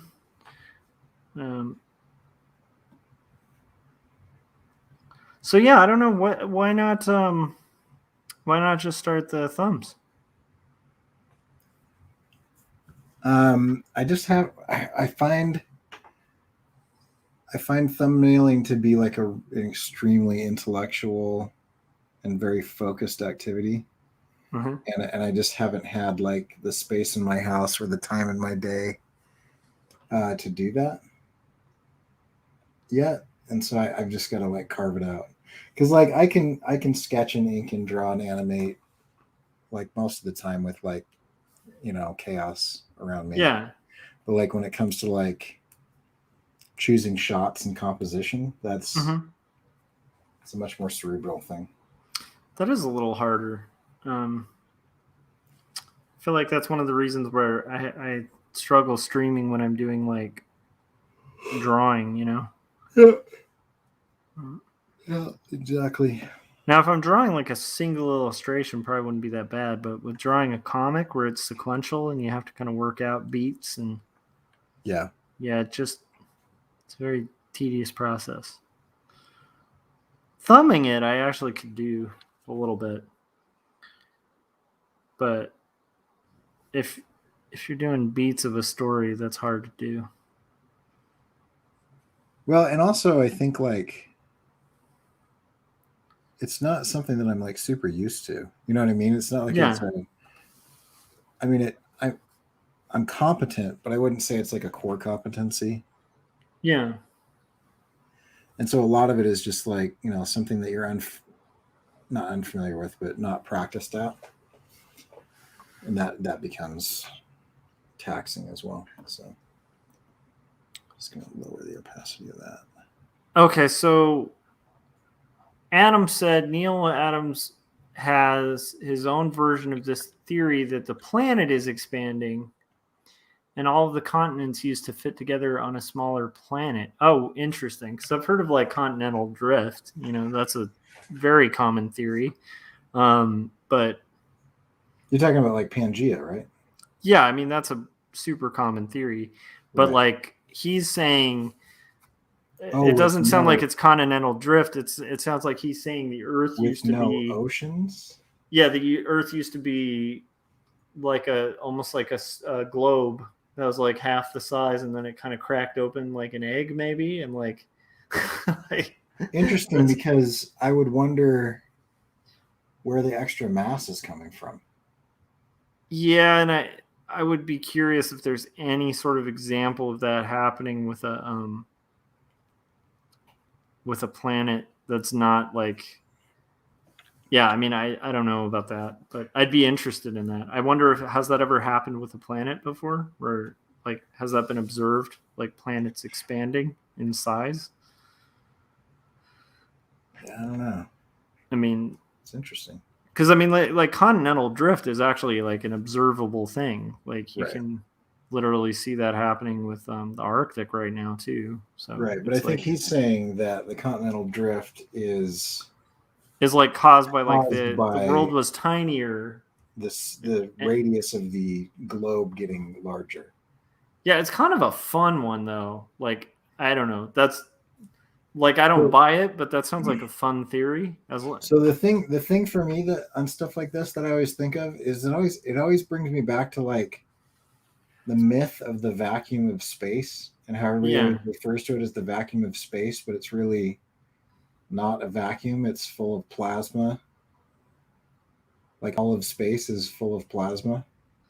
And I always wonder about that. Plasma or dark matter? What do you mean? No, plasma. Let me pull this up here. My brain might be, because I know like there's a good percentage of the universe that's dark matter, but dark matter actually has mass. It's just like inverted mass. It's a really weird thing. Yeah. Nothing actually has substance. That's the weird thing about nothing. Right. The universe is made up of space plasma, the fourth state of matter. A plasma is a gas that is so hot that some or all of its constituent atoms are split up into electrons and ions, which can move independently of each other. How much plasma is in space? The universe is 99.999% plasma. Huh.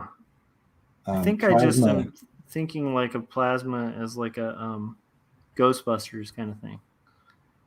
Yeah, no, it's not like ectoplasm. It's a the plasma that they're talking about is not. Anyway, it's interesting because like if you think of the quote unquote vacuum of space, what we're actually talking about is like lack of atmosphere. Yeah. But in reality, it's not lack of matter. It's lack of. So Adam is saying fire is an example of plasma. But yeah, it's not lack of matter. It's lack of breathable air. Huh. And so it's not nothing. Like you were saying, nothing is actually something. It's not that there's nothing. It's that the nothing is the gaps between everything are actually matter, an element. It's just not something that is like conducive to like life or movement, really. Oh wow, okay, so that makes a lot of sense because you've got solar wind, stars, tail of a comet, lightning, aurora. Okay, that makes a lot of sense. Okay, so it's the gases. That makes a lot of sense. I just like for some reason in my head the word plasma was just throwing me off. Yeah, I think it's really interesting, man. Like the dark matter too is really cool, fascinating. Yeah, I think the dark matter's like he said it was like 90% plasma. I think it's like the percent that's not, Right. It's like the unaccounted for. Yeah, it's pretty interesting. You know what blows my mind is like the black hole stuff. Yeah, I listened to a When people describe it, it like right, sounds accessible until they start really going into it, and you get into stuff that it's just impossible to actually visualize.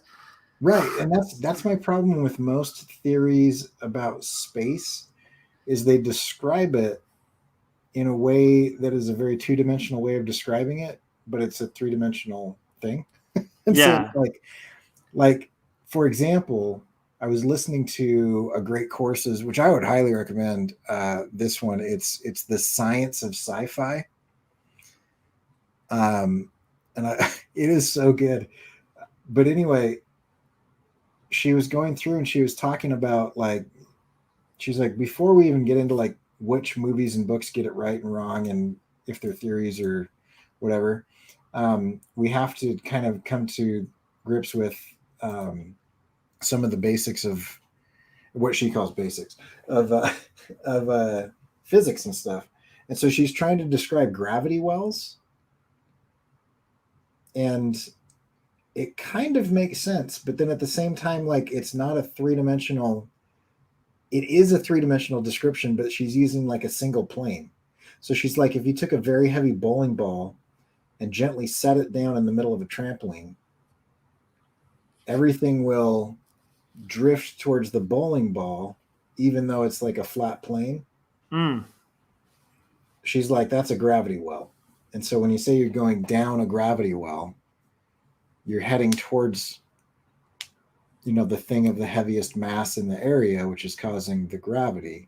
But in my mind, I'm like, but how does that work in like 360 degrees? Because like a point, like one dimension is a point in space, right? Mm-hmm. 2 dimensions is a plane in space.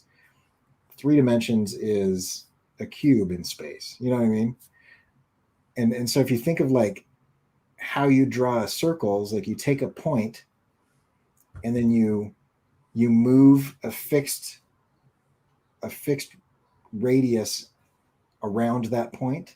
Mm-hmm. And how you make a sphere is you take a point and then you move a fixed radius around that point in every conceivable direction until you create the surface of that sphere. And so that's where that analogy like almost makes sense to me. But like my brain can't wrap around like there's that trampoline, but the trampoline is spinning and rotating on the X and Y axis in every conceivable direction infinitely, creating the sphere and the center point of the gravity well. And it just breaks in my head. I can't get to the Yeah. point where that makes sense. I think there was a point, I forget. So with black holes, they kind of explain how they form and all that. I kind of follow that a little bit. Mm-hmm. But it's when they start talking about how they kind of exist, but they kind of don't. Like, and it sort of starts getting into like fourth dimensions, like not even dimensions, but just like the fact that like there's a point of a black hole that actually exists outside of time, where you're just like, what? Like, Right. it's and I remember listening to somebody talking about like the effect and what it would be like to be at the event horizon of a black hole, that where my mind just broke a little bit, because they were Right. saying like you'd basically be like falling like eternally. You would just keep falling, Yeah. but you're not really falling in eternity, but you are. And Right. it's like, what? And there's all this like stuff behind it, and they're like, of course you'd be ripped apart, by even being in that area. But it's like, even if you were being ripped apart, if you were on the event horizon, you would also be able to see yourself being ripped apart. It's like this weird, insane, just like craziness, because it's like even perception, levels of perception on the event horizon. Like if you were falling into a black hole, you would be at the point where you would also see yourself falling in the black hole. So I think, I'm not quite sure, but I think that's one of my favorite terms that I've come across in the last couple of years. And I think it's spaghettification. I love that. Okay, I gotta hold on. I gotta look that up. But I just love the fact that there's a point where your perception of sight and time would alter, like to the just to this absurdity, It's kind of insane. Spaghettification is like space, right? No, so in astrophysics, spaghettification is the vertical stretching and horizontal compression of objects into long, thin shapes, rather like spaghetti, in a very strong, non-homogeneous gravitational field caused by extreme tidal forces. Love that. And it's basically like, a black hole star, or a black hole kills a star by spaghettification. So, like, if a star goes into a black hole, the black hole turns it into spaghetti, and that's how the star dies. That's so funny. Like a spaghetti noodle. Yep.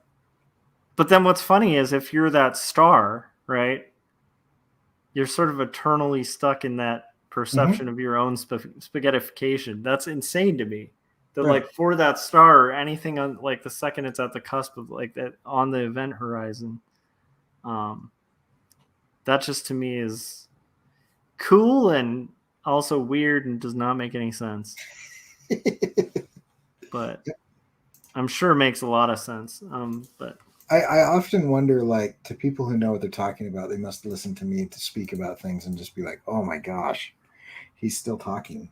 Yeah, I mean, to be fair, I just had a moment where I didn't even remember that space was plasma or even what plasma was because I was thinking like blood plasma, huh? Like, oh, really? I wasn't thinking of what the plasma is. Although I guess I was right about the. It's interesting. Adam was saying. Yeah, the black. I like 95% or something of like of space is like black matter, but I think matter and mass are kind of slightly different, maybe. I don't know. I'm guessing. I think plasma's got to have something like, I don't know, different with it.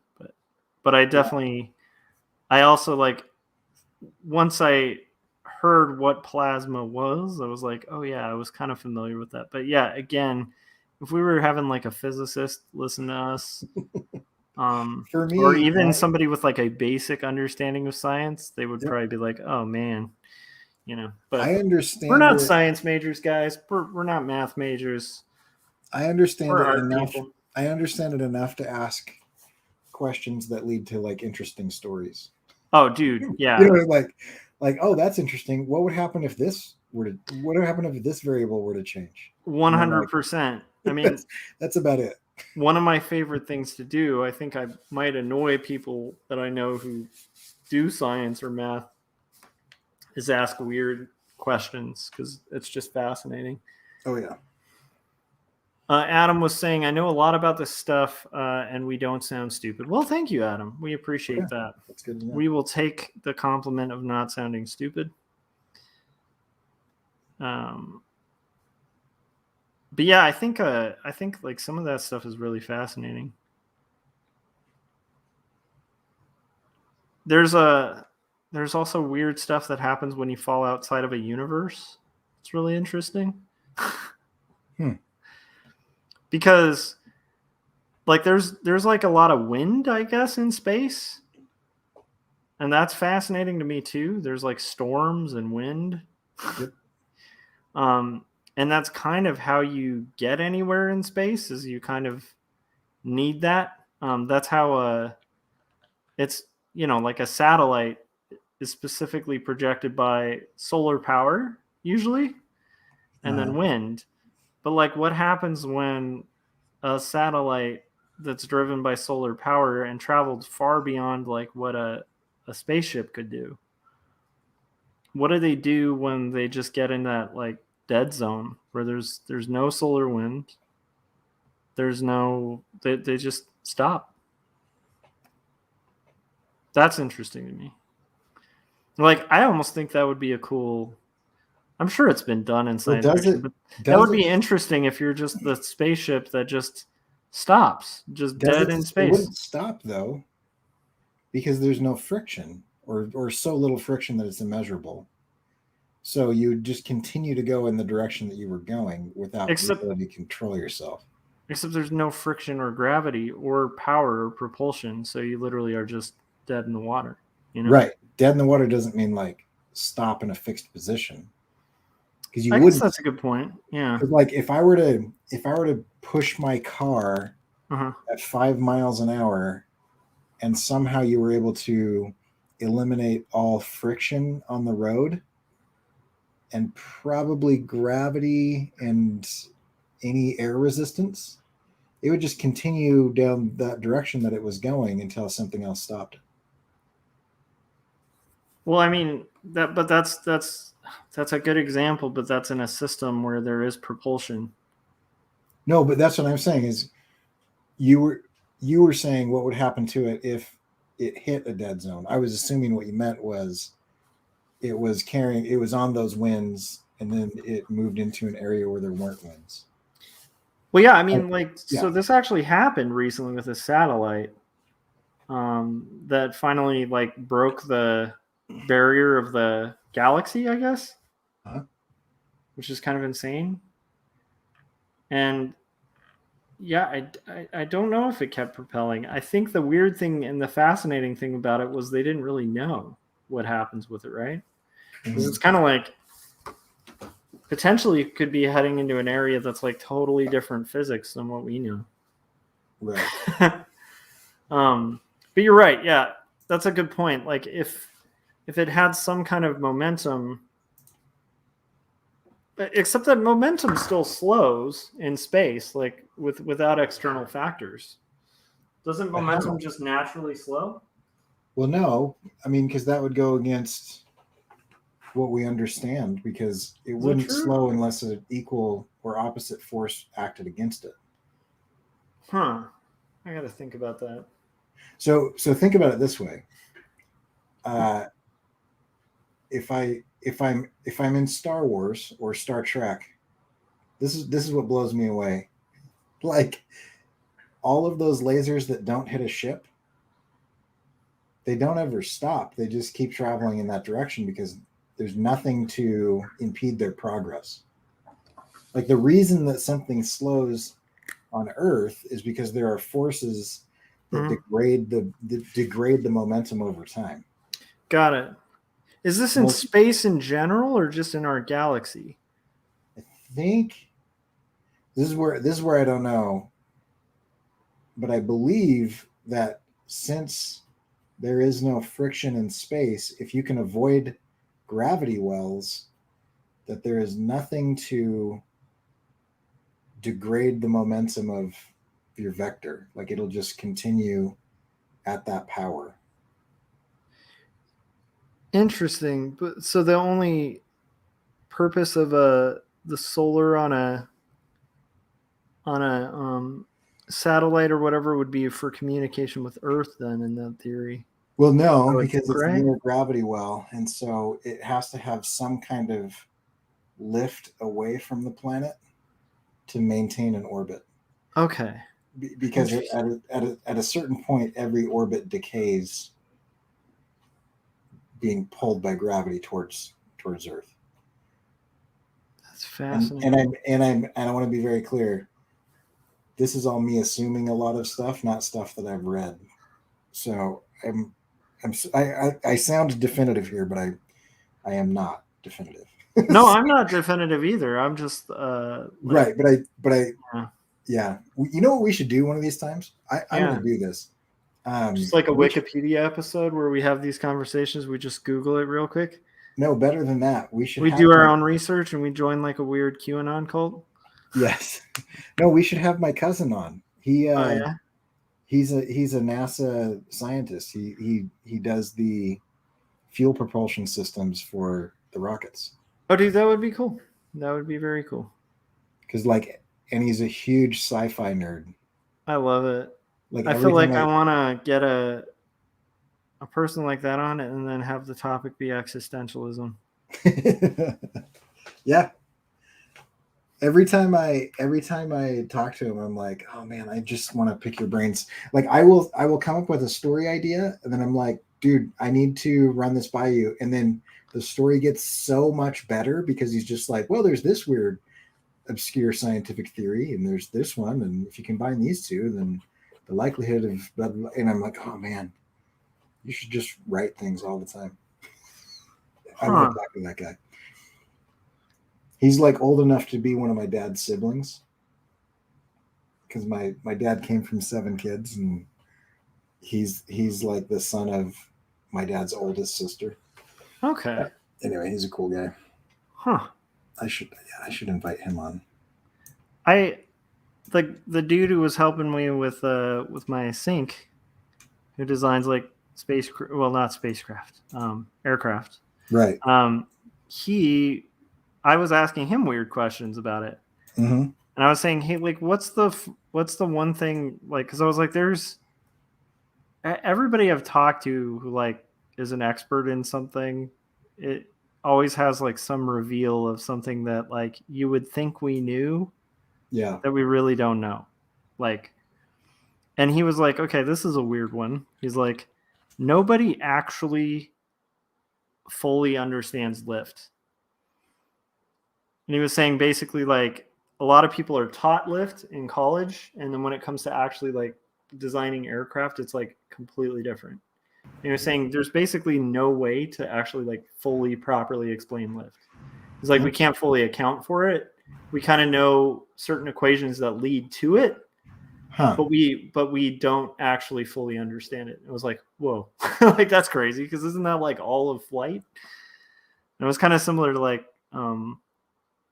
what friends who are in biology have told me. Well, not the person who told me was in biology, but they told me about gravity, where it's like they kind of understand a bit about it, but they don't really understand like why there is gravity, you know. Okay, Adam backs me up. He says, in theory, inertia will keep a laser traveling indefinitely unless something interacts with it.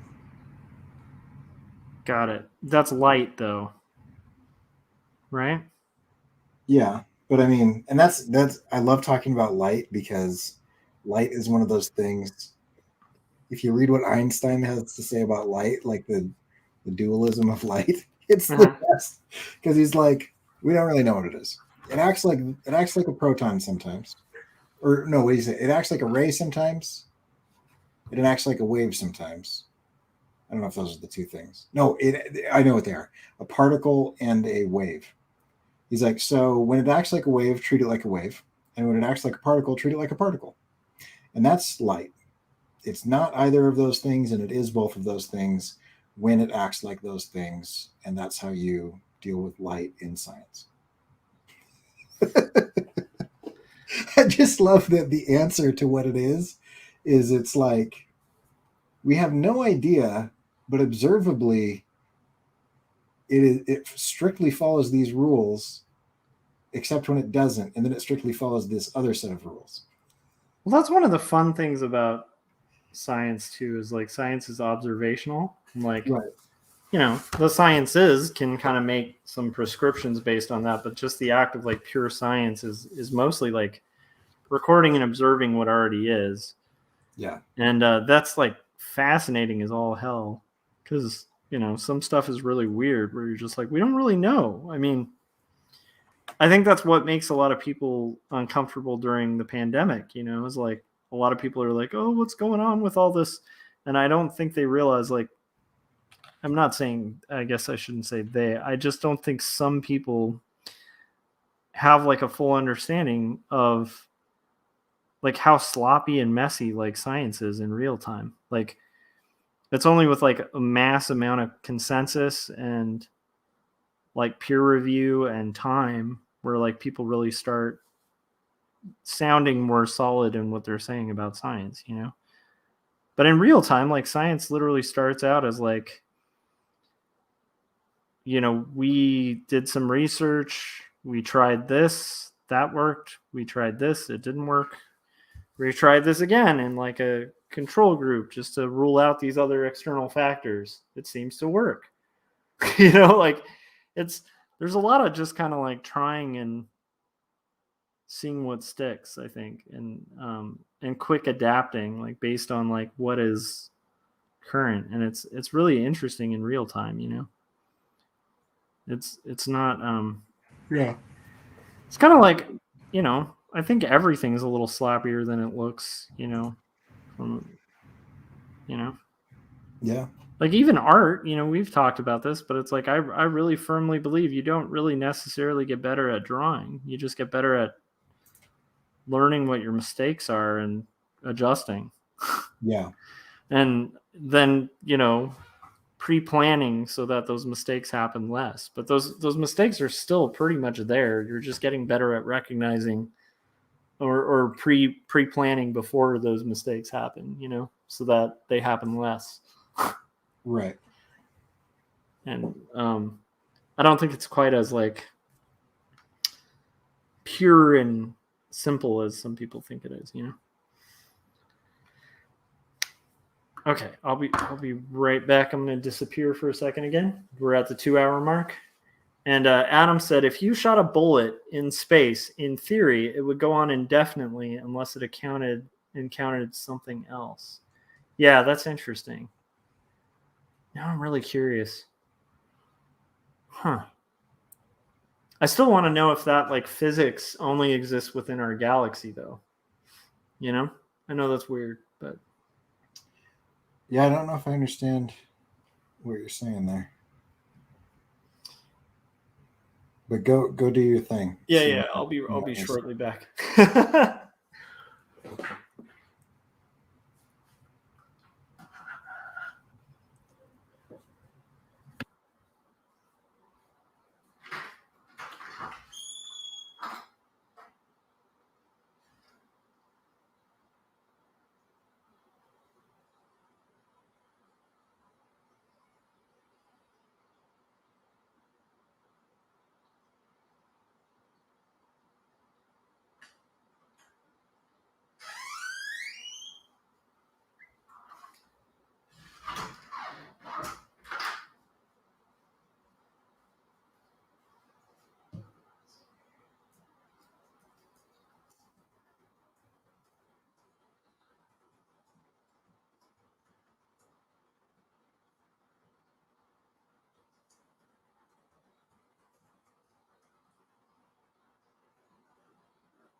So I guess that's true now that I think about it.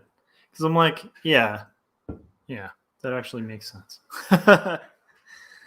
So What's that would that? mean if you're, so I guess that would mean in the case of that like satellite that reached the edge of like our known galaxy, I think it got out of the galaxy and like kind of out into just sort of the uncharted territory. In theory, it's probably just floating off Right. somewhere, but they have no power to it because it's just not near any sort of light. Right. So it can't steer itself because Yeah, that takes so it's propulsion. just kind of free floating in the abyss somewhere. Yeah. That's fascinating. But Or the kinda thing wonder. that helps me No, that makes sense because inertia, right? Like, yeah. Right. Yeah, because I mean, unless it meets another equal or opposite, yeah, that actually makes a lot of sense. Because because the opposite reaction, like the actions, the like, let's say the bullet example, right? The bullet being fired, right? The reaction is equal, like, so it causes it to propel forward. And if there's nothing equal to prevent it from propelling forward, then in theory, yeah, it would just keep going forever.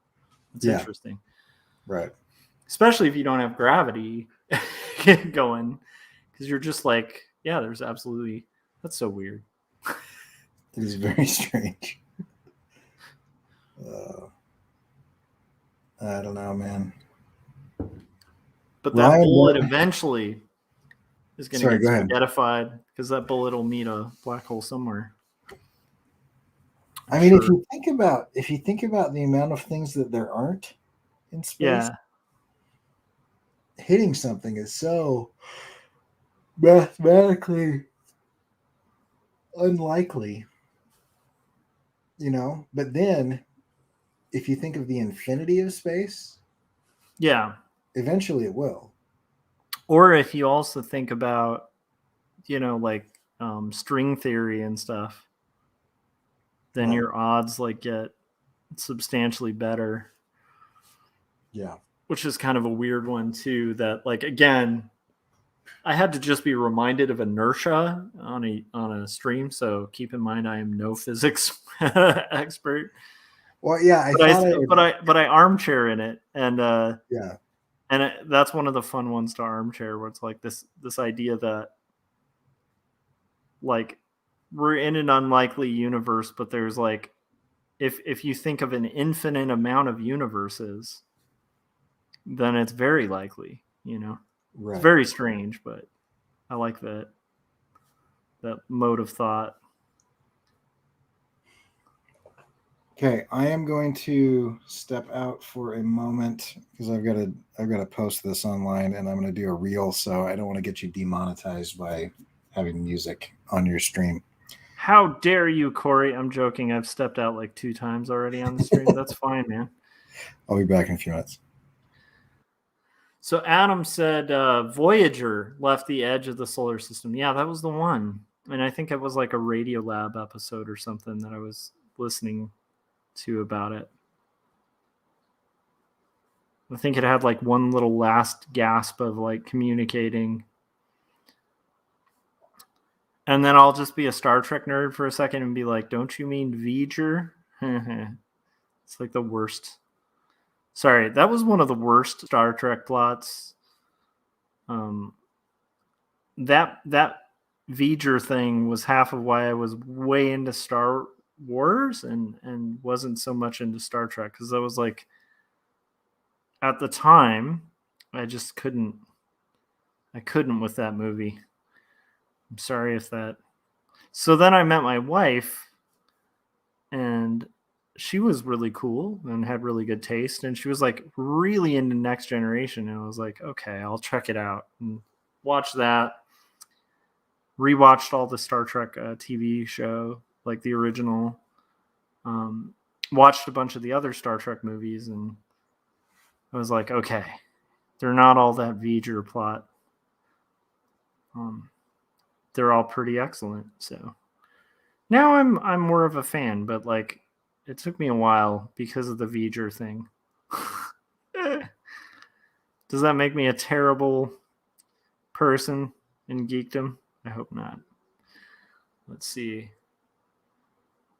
Adam says, it's a hard to understand thought with the extra dimensional Calabi-U manifolds and stuff like that. Yeah. I like thinking about things like that, though, that I don't comprehend. And also kind of taking joy in the fact that, like, I don't know everything. I think that actually ends up being a really great thing. And I will say I get way more comfortable as I get older to kind of acknowledge that and be like, I have no idea, or I'm wrong on this, or I have no clue how these things work. But they're fun mysteries, and definitely like interesting explorations into things. Like, one could easily get lost, I think, thinking about those things. Let's see. But like lost in a good way. I don't know if that makes sense. I was really into neutrinos for a while too. They're just really interesting. I guess like these very fundamental elements of the universe that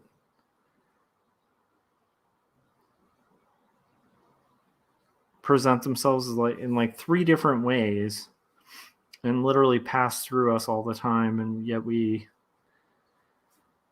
have only just started to be able to like detect them. And I think like it was like the Hadron Collider or something that was like the first thing to be able to even like theoretically like detect neutrinos. But yeah, that was pretty interesting.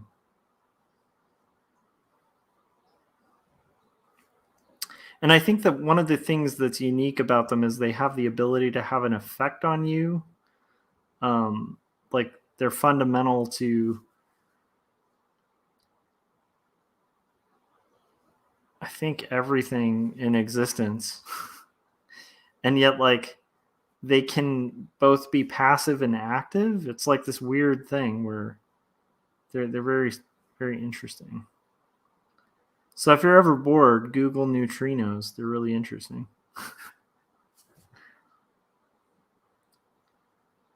For some reason, it bothers me not to know for sure what prehistoric animals looked like for sure, like whether certain dinosaurs had feathers or not. So what's interesting about dinosaurs and feathers, I believe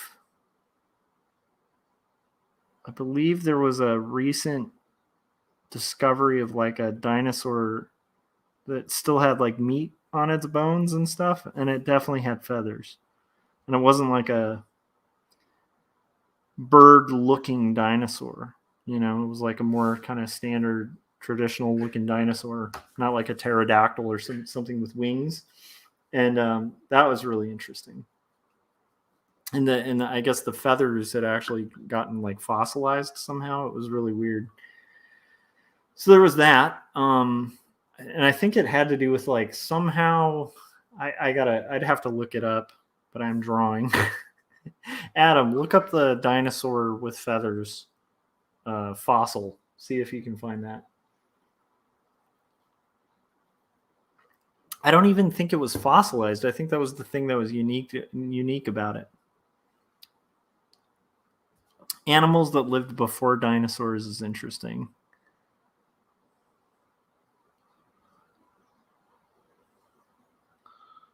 Yeah, bugs are really interesting too, like strange insects. I'm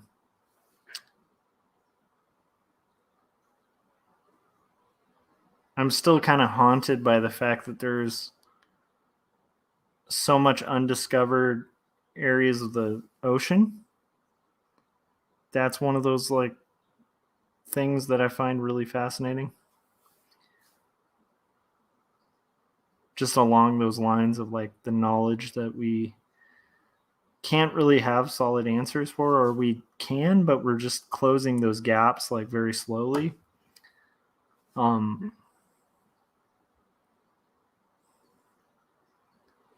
And I definitely am not like one of those people who like, I don't hedge, like, you know, I'm a person of faith, but it's like I don't hedge my faith on gaps in scientific knowledge. I think that's a really dangerous game to play.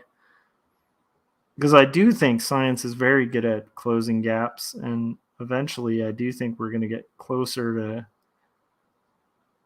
better understanding of all of those strange gaps. And sometimes I think, you know, I think sometimes it's like, yeah. So Adam's clued in on the insect thing, the huge dragonflies and stuff and weird giant crustaceans. Yeah, totally. I don't know if I would have wanted to be in like around like the kind of bugs that were like roaming the earth.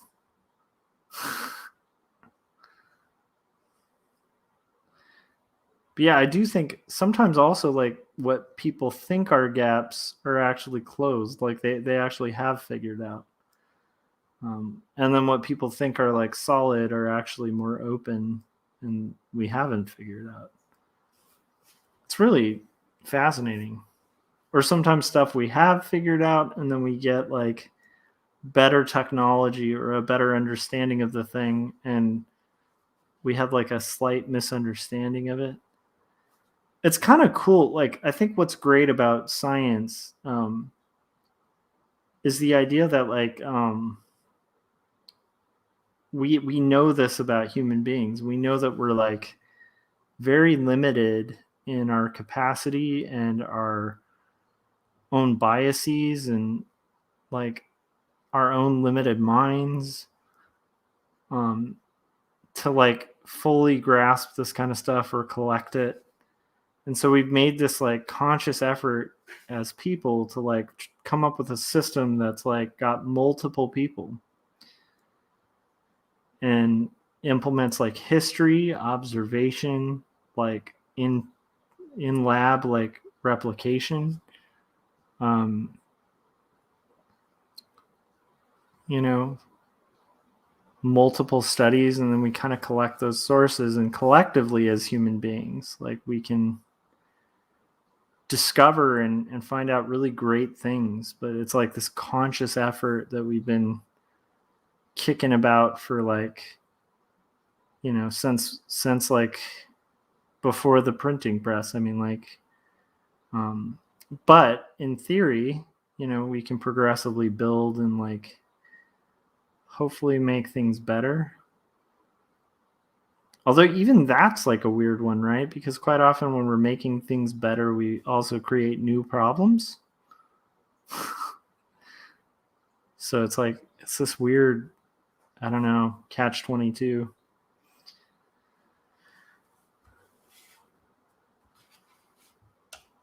And I'm drawing a bar scene. Let me see.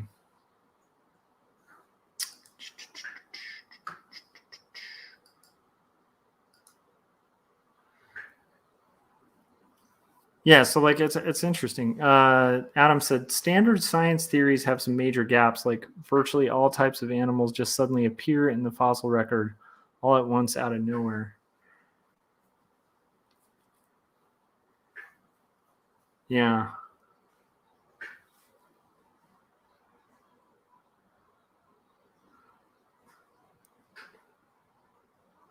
Let's see.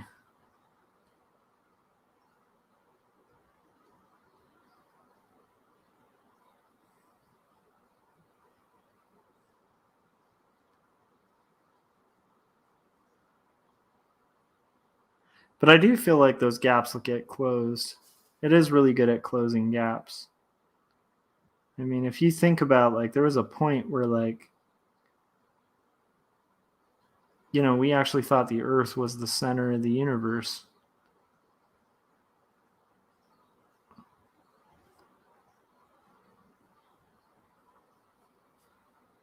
And we were so sure of it that we were willing to like kill people who said it was otherwise, you know? And it's, again, like I think when people hedge on certainty where there's uncertainty, that can be really weird. Let's see here.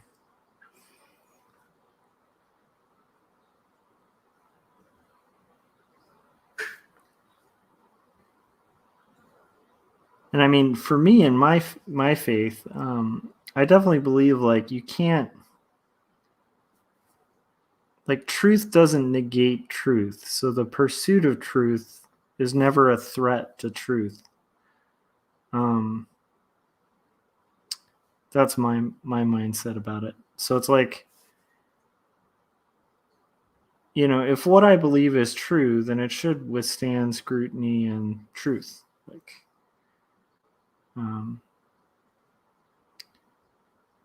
true things don't fear conversations, you know? I don't know if that makes sense.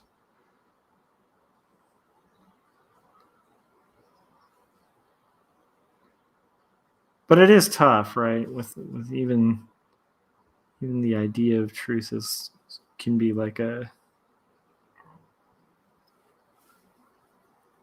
kind of shaky thing for some people. Let's see here.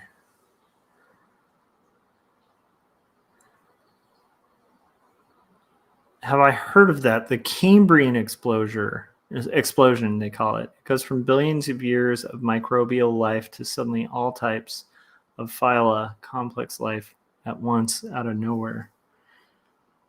Yeah, I think that's I'd have to read more on that, because from what I understand, I do know like there are specific animals that they definitely have like a fossil record of like every stage of, like I think like a whale is a really good example. I think the whale, they have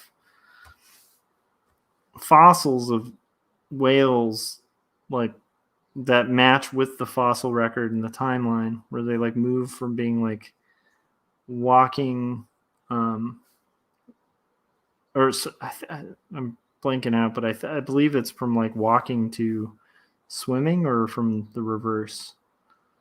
But it's like they literally have every stage of it as a fossil. But that is interesting, because maybe if that explosion, I have to read about it, but I'm wondering if maybe that means that first iteration on the chart is like part of that Cambrian thing, where did that thing come from? Yeah.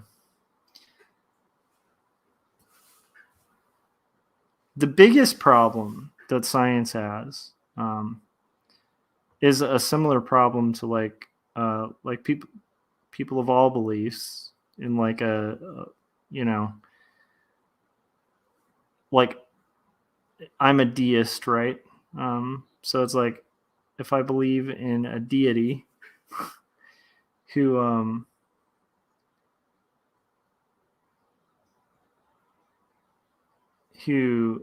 created the universe, right? The natural, it definitely begs the question of like, okay, if there's a God that creates a universe, where did that God come from, right? That's a base level question that's naturally going to be begged by making that claim.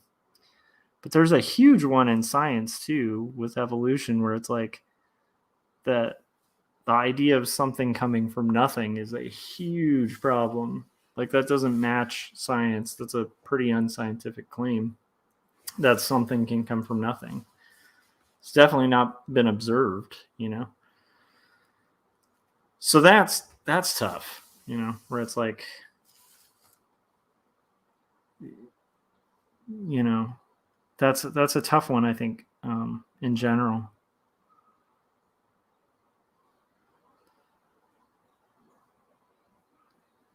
But that might be a gap that gets closed, you know. Like I don't necessarily rule out that like at some point they might be like, okay, this is how something can come from nothing, you know. I still haven't seen anything compelling, like sort of explaining that.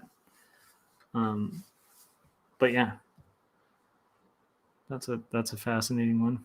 Now I'm gonna have to look up this Cambrian thing. It sounds pretty cool. Well, I think I'm gonna hit the hay. Yeah. All right, man. Yeah. Have a good night. That came out pretty cool. Thanks. Yeah. Yeah, I did the whole. Let's see, where'd it go? Oh, maybe I got rid of it. Anyway, yeah, I think I've got 8 or 9 of those now, so kind of fun. That's not bad, man. Something to think about.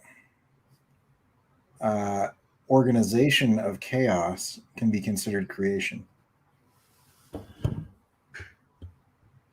Yeah, I could see that. So matter having always existed and always, matter and energy have always existed and will always exist.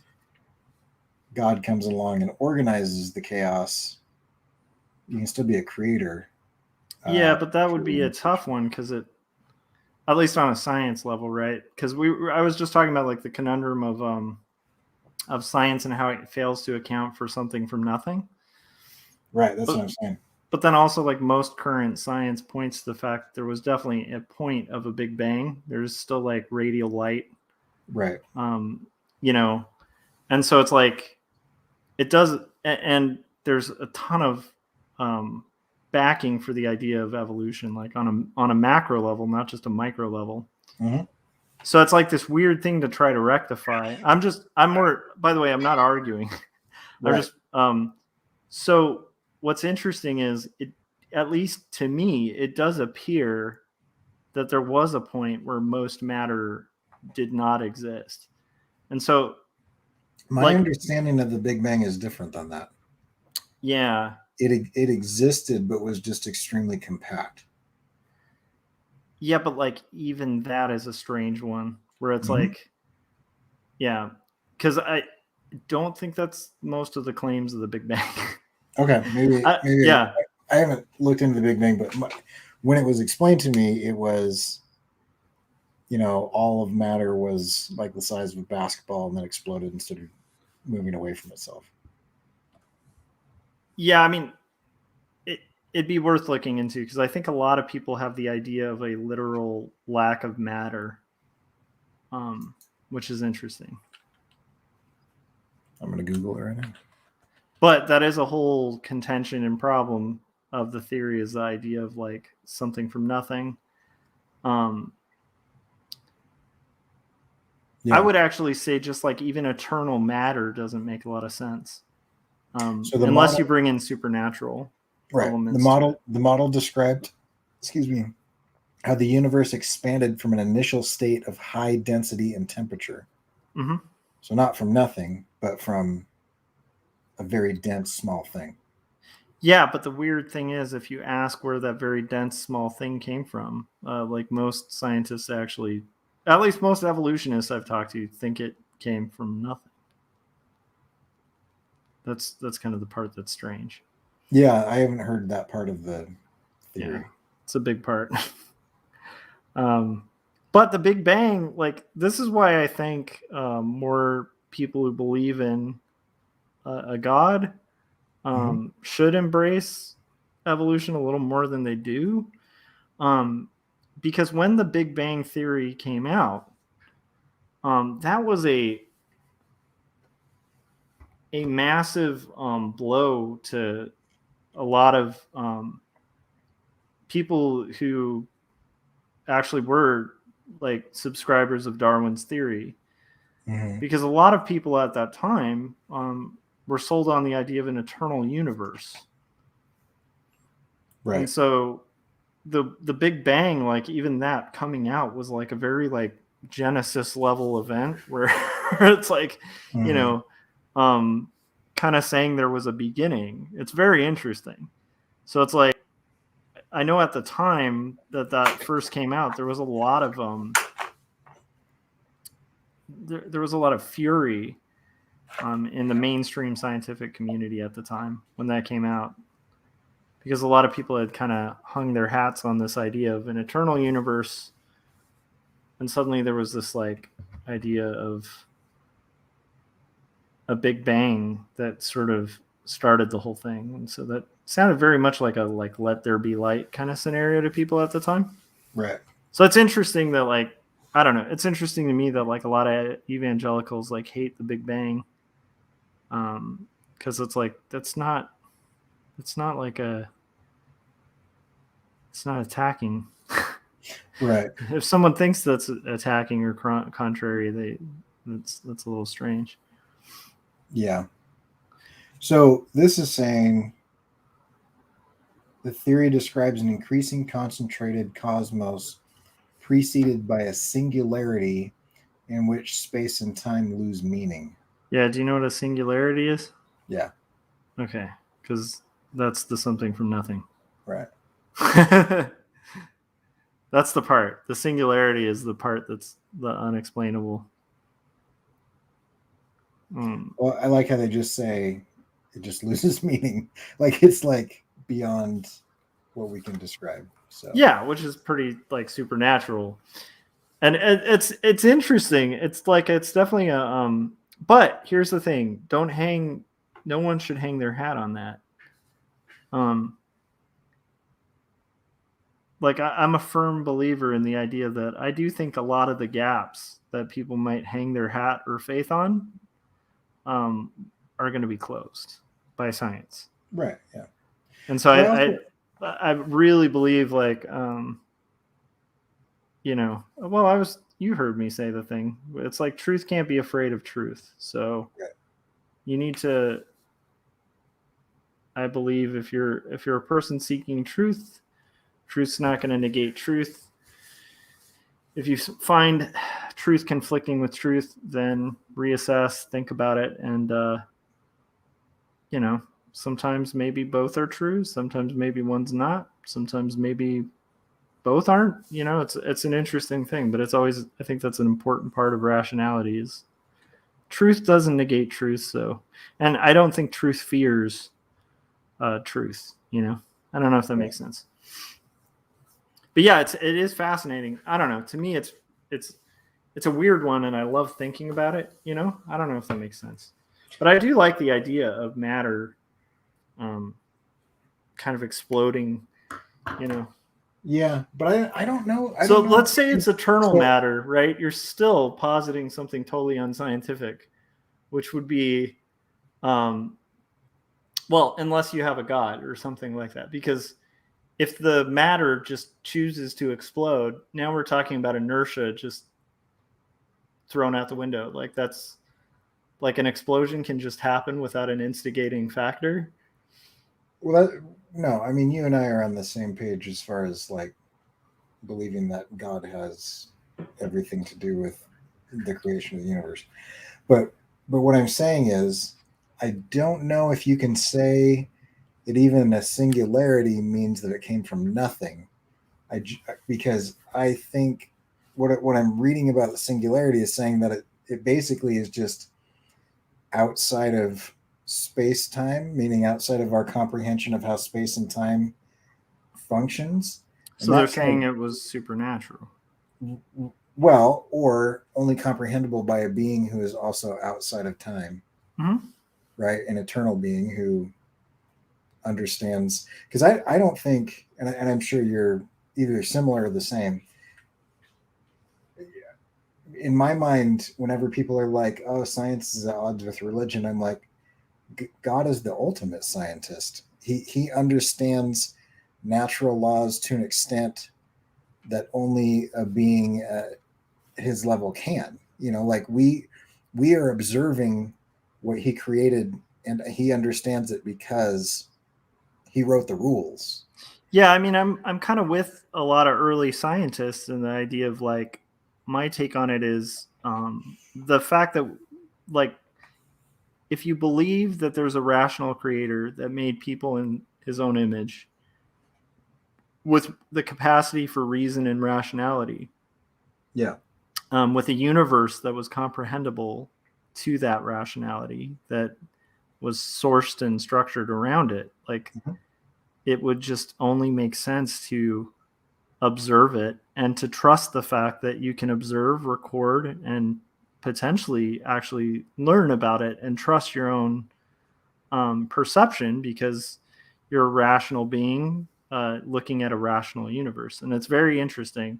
But I also think, again, like, yeah, I think anybody who thinks they're at odds, there are naturally like strange things that don't make a lot of sense.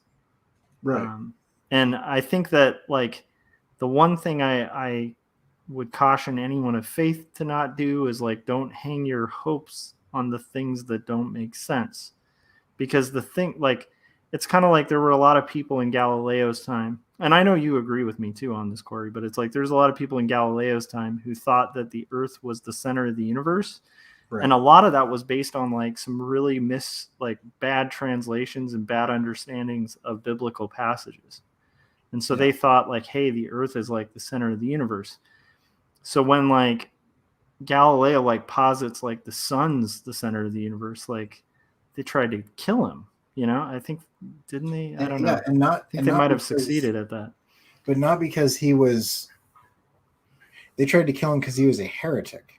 Well, and that's why he was a heretic, was he was pointing out science. He was like, hey, and the weird thing was Galileo in his own writing was like, hey, I think this is cool because we had this understanding, but look how magnificent God is. Like, it's actually this. And people were like, oh, this guy's a heretic because there's like these two verses that suggest otherwise, and how dare he contradict the Bible, right? And that was a real error. Like, and actually the weird thing is when people started accepting that the sun was the center of the universe, some people like lost their belief based on that because they had hung their belief on it. They were like, hey, look, the universe backs up these two verses, right? We see the universe, our Earth's the center. And like, so to me, it's like, don't be the person who hangs their hopes on like, hey, look, there's the verse that suggests that the sun is or the Earth is the center of the universe. Just don't be that person. Well, and that's my faith, the way that I grapple with this is I believe that we are trying to come to the truth. And so if we come across something in science that conflicts our faith, or we come across something in faith that doesn't make sense, I just believe that it will eventually make sense. Like, we will come to a better understanding. There will be more information.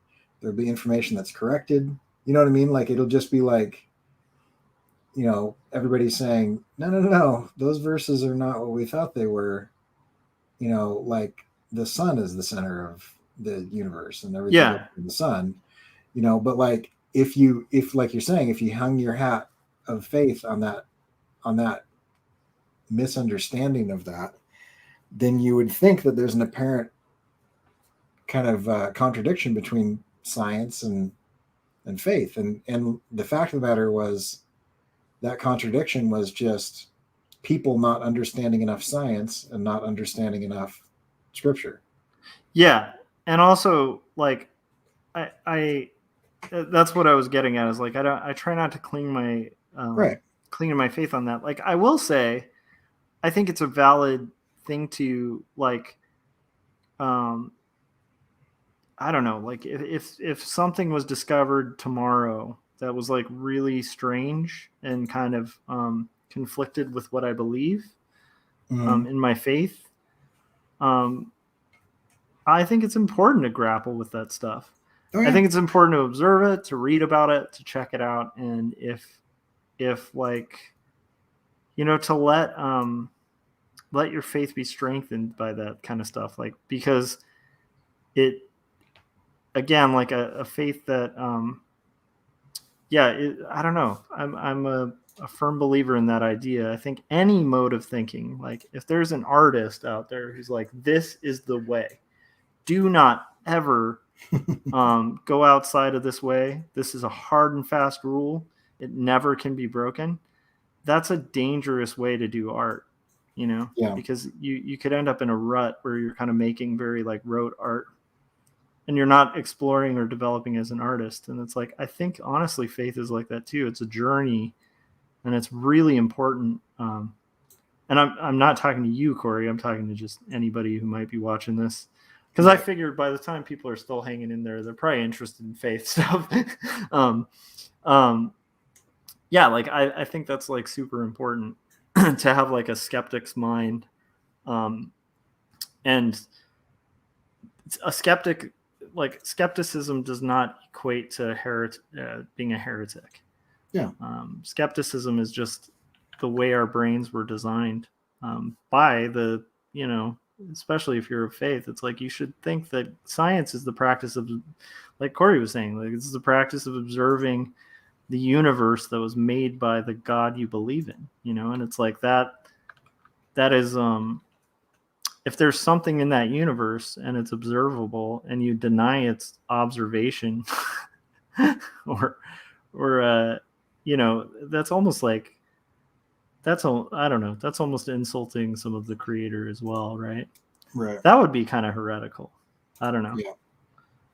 But it's a weird thing. And again, I wouldn't encourage, like, if that makes somebody feel bad or makes their life bad or something, then I wouldn't encourage it, but that's how I approach it, is all I'm saying, Yep.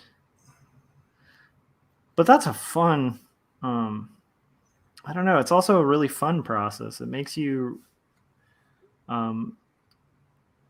through that process, I've definitely had a much richer faith.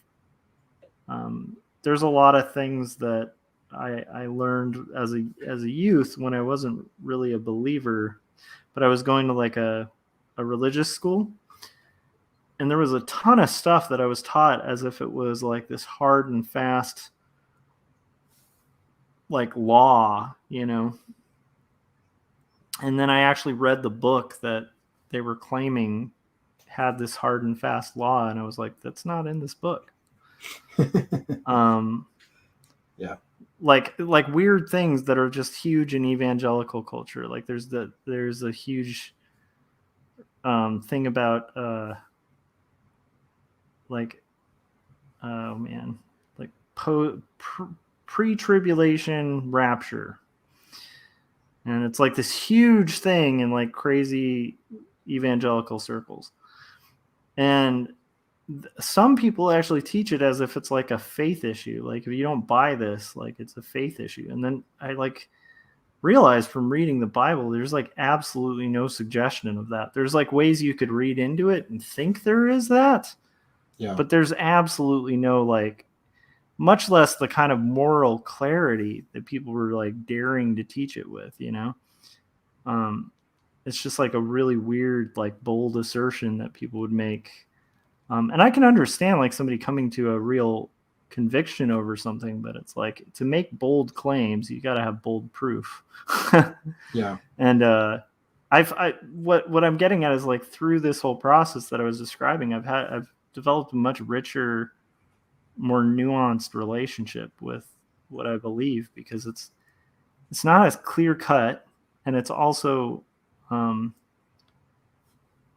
not as like black and white all the time as it seems. And I think that's that makes it really rich and fun, and kind of it's more of a relationship in that way, and I like that. Yeah. So, oh man, I've got to fight wanting to jump in on this because I got to go to bed. I got a 7 a.m. wake up call tomorrow. Oh, that's right. You actually had you were gonna you were gonna hop off about like 40 minutes ago, dude. Go to sleep. Go forth. Thank you for joining us, Corey. Yeah, that was fun. And then Corey's organization of chaos concept is most consistent with Genesis. I could kind of see that. I actually think God created everything, but I do think there was chaos that looks like chaos once it's kind of set in motion. Like if somebody watched me working on like thumbnails and sketches and a script and stuff, they may not, if they're not familiar with the art process, right? They might just, from an external standpoint, that might just look like utter chaos, until the end when you see the end product, Corey, where can everybody find your work? I'm sorry for rambling about. No, you're fine. Stuff. I want to get in there. talk about it so much. You can see my stuff on Instagram and YouTube, and sometimes on Twitter. And I love it. All of that is linked at CoreyKerr.com. So if you go to CoreyKerr.com, which isn't on the screen, because I'm too lazy to go to that tab and open it up. Let me do that real quick, just in case. I can't imagine a situation where somebody's watching this and doesn't already know how to spell my name, since I'm on here all the time. But there it is, right there, like that. CORYKER. So yeah, yes. Check it out. And I'm doing a draw head a day. I think I missed one day, but I'm pretty close to every day for the last week and a half. So anyway, thanks for having me on. We'll talk to you later. Yeah, I love it. Okay, see you, man. Yes, have a good one. I love it. Adam was saying you're both right. What Josh is saying was like a tiny fraction 1 second before what Corey was saying, according to standard Big Bang Theory. Exactly. And then the current one has no time or space or matter or energy before that first moment. Yeah, that's kind of the weird part. And then he was saying the organization of chaos is definitely consistent. Yeah, I think it's like, personally, it's like a weird thing that I'm still kind of rectifying, and I'm kind of okay with some of the ambiguity of it. But from what I can gather, I don't think they were literal days. I think they could be literal days of commands. That's a possibility. But I think like the playing out of those commands probably wasn't in a literal day. There's a lot of things that are kind of connected to that, but I do think there was definitely like I was saying with the comic, it's like I think there's iterations where you're not going to necessarily know. If you weren't familiar with a car and you saw the manufacturing process of a car, it would look like chaos, you know?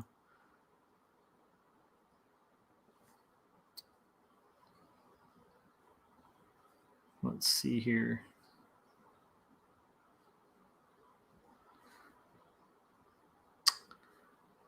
So we are making some progress on this panel, and I intend to finish it. What are you working on right now, Adam? I'm curious too. I hope you're rocking some stuff. Also, did I ever get that link? I gotta check and see if that link was ever sent to me for your book.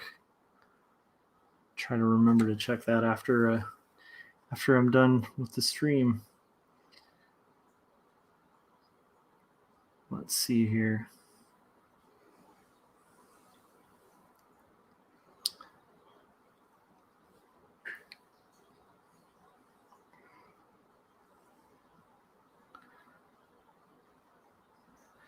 I'm actually at a point where I would love to go to sleep, but I really do need to finish this panel. I got to stay on point. This is the downside of cartooning. Not complaining, I actually enjoy it, but I think especially with graphic novels, there do come points where you have to push hard to get these things done. And I also am realizing this panel, and I have to make a little more delineation with my main figure here, just to kind of help him read a little more from the background, which would be a wise call.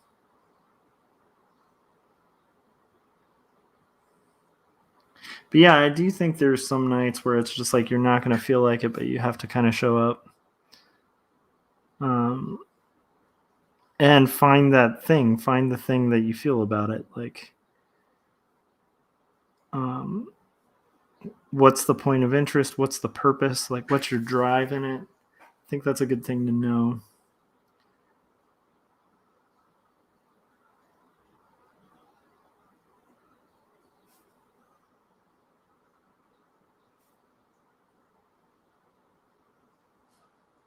And that can even be just like many goals, like just like literally like I'm not going to sleep till I finish this panel.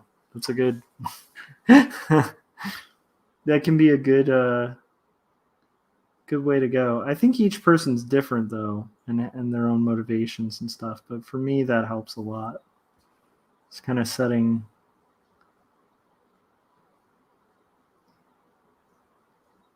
some hard and fast rules for like what I need to accomplish.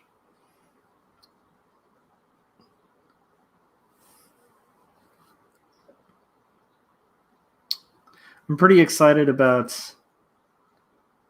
Comic-Con. The one thing I ordered that like kind of connects to comics is like I did order refill cartridges. They still haven't shown up, so I'm hoping I don't run out of those. I think I have enough, and if worse comes to worse, hopefully I'll be able to just maybe go get a smaller pack of them from like a store, because I think there's a couple shops near us that sell Pentel pocket brush pens, which is good. They used to be really like specific to some stores. Adam said, working on drawings for my science fiction fantasy epic saga project. I really think that sounds amazing. I like science fiction epic sagas.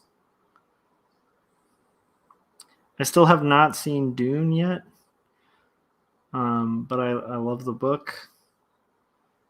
I should probably rent it. Although it does sound like one of those ones you should probably watch in the theater.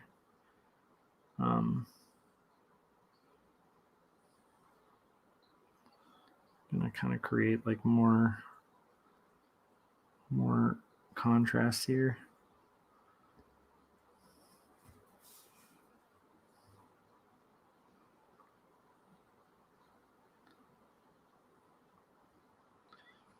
However, since I'm starting to fade a little bit, wow, it's almost 3 hours exact. So I'm going to, I kind of want to keep that.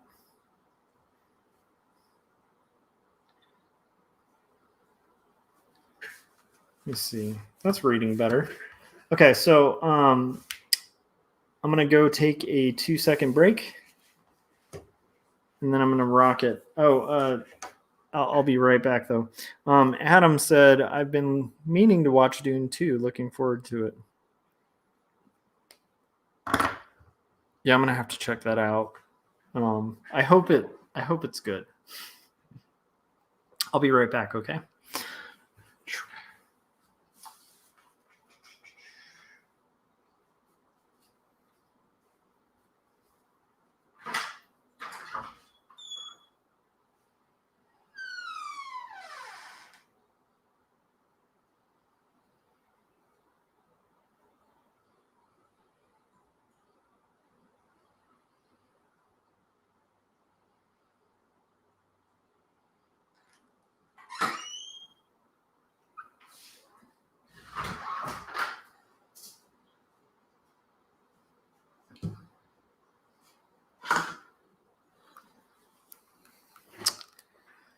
All right, so we're working on comics early in the morning, and it's good times.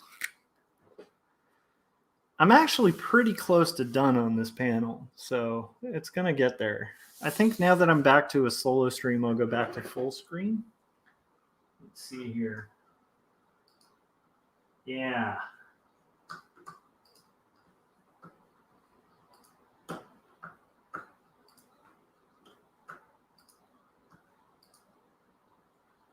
Hang on a sec. That's the screen I like to have. Bringing back my obnoxiously huge logo, too. So, okay. We're getting there. We're getting closer. I'm going to create a little more differentiation of the figures in general from the background, but first I'm going to kind of finish off most of this top area. But I went a little nuts with the hatching, I think in the drawing stage on this. So I definitely have to kind of push a little more differentiation on these figures.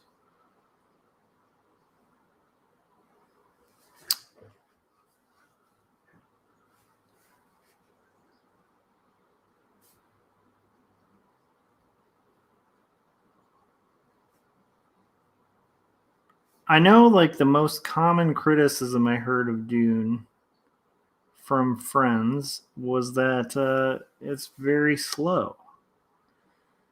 And when I heard that criticism, again, I haven't seen the movie yet, so maybe it's slower than the book, but the book is a very like slow-paced book. Like that's the nature of that book. It's a lot of political intrigue and like very slow builds to like some very epic action, but it's like it's definitely it's got like a Lawrence of Arabia kind of vibe with like the pacing of it. So I think like to me that definitely doesn't turn me off from wanting to check it out because they might have been very accurate to the book. That might be why it's kind of slow paced.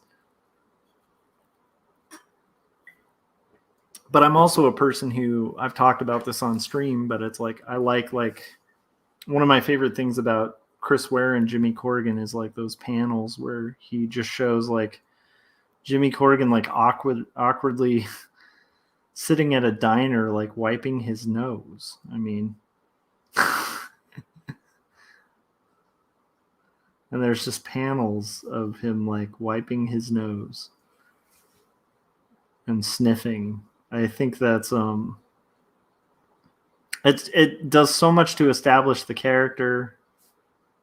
I think kind of showing the connection between the character and his dad too. And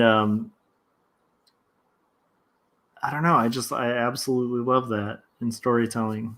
Sometimes there are things that are just incredibly slow paced that I have no patience for, but I think I'm definitely a person who appreciates like people taking their time doing a story.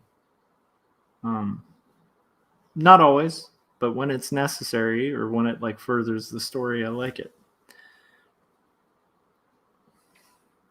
Adam said that criticism gives me hope for it. Yeah, I'm guessing you've read the books too. I was worried it would be a little too fast paced in Hollywood style. Yeah, me too. Yeah, I agree with that too. The trailers look great, but it could be a little sensationalized. Yeah, it's going to be interesting to. Yeah, I've kind of managed to avoid like most spoilers about it. Not that I'm going to get a lot of spoilers because I mean I've read the book, but it it is going to be really interesting. I will say the color on it looked very like washed out too, which is a style, but um, that'll be interesting to see too, like how overboard they went with like the kind of muted tones. Because I didn't necessarily like view that in my head as like muted tones in the book. I mean, obviously a desert planet's going to have some fairly muted tones, but deserts can also be like really colorful. And so I kind of hope, I don't know. That's visually that was like the one thing. Although it does look stunning in the poster and just the typography, it looks like the costuming's pretty incredible. So I'm excited about it. But I also like I realize I might be just getting less picky as I get older because I actually liked a lot of the newer Star Wars movies too, and a lot of people I know did not. Um, and not for like weird, like hateful reasons, you know, like for like some fairly valid reasons. I realized like a lot of those reasons I'll even agree with, but I still liked overall. I felt like I enjoyed them. I think I like Mandalorian a lot for like the Star Wars universe, but I also like I kind of like Last Jedi. Um, let's see here.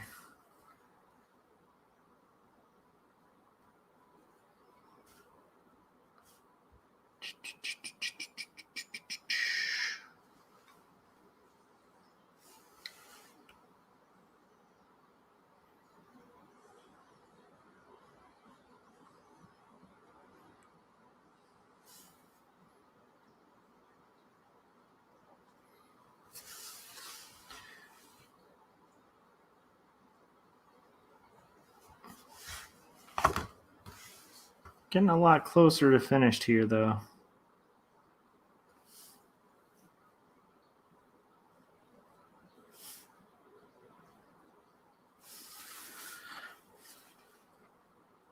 I've attempted to read the books. I didn't get very far. Yeah, my first attempt was like in junior high. I tried to get through the books, and I failed epically. And then I think what helped me was actually doing the audiobooks. Um, the audiobooks are really fun. I will say, I do, you know, and this isn't like crapping on anyone who likes stuff because I do think that's a habit we do too often in fandom where we'll take somebody's like thing that they love and just kind of crap on it for no reason, you know. Like I definitely don't want to participate in that. So I just want to say this is definitely my own opinion, but it's like I do feel like the books kind of dropped off on a storytelling level. Like the Children of Dune, that's a tougher slog, and that one I might actually have never finished because it just I lost interest in it a little bit.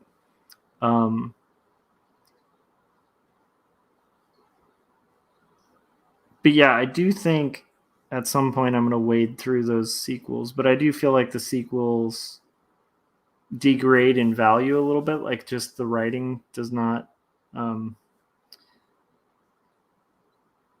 doesn't stay as good. Although there are some really cool plot points and there's a lot of areas of interest in it. I think the sequel was really good. The trying to remember, I think it's called like Messiah or something, but it's really pretty good. But even that starts to collapse a little bit at the end. And then Children of Dune was just like, oh man, I don't know if I can I don't know if I can get through this. But the first Dune is incredible as a book. That was really entertaining. And I think what cracked the code for me was audiobook, which is really strange because it's a really long audiobook. But yeah, check out the audiobook if you want to try to give it a shot. Like, I would recommend the audiobook.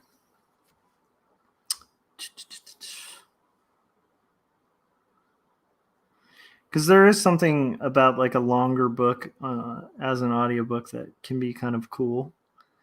Because again, you can do that while working on comics or working on art. Let's see here. We have almost gotten there. I like this too because I am getting a little sleepy, and so right now sleep is my incentive to finish this page. It's a good incentive.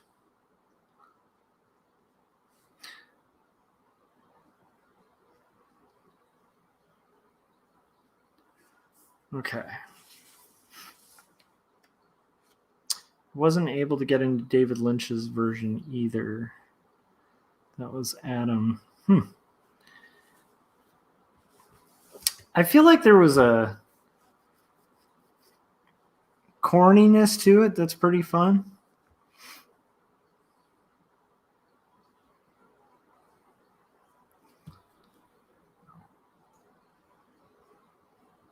And visually it was really interesting.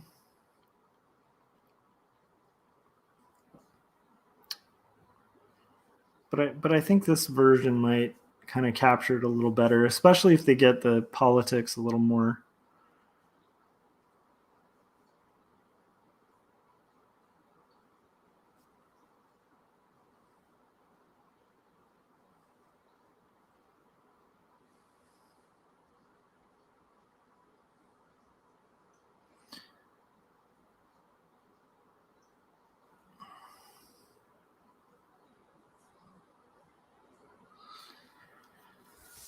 All right, we're almost there, guys. We are almost there.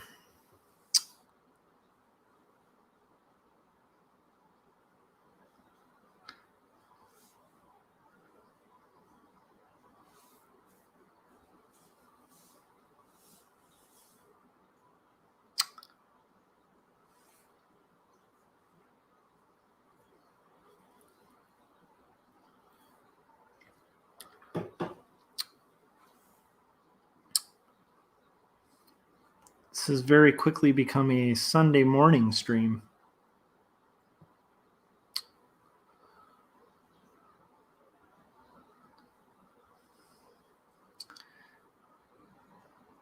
Now I feel like, Adam, it's Walla Walla, right? I believe. Where you're kind of at. So I'm trying to remember if there's like a time difference.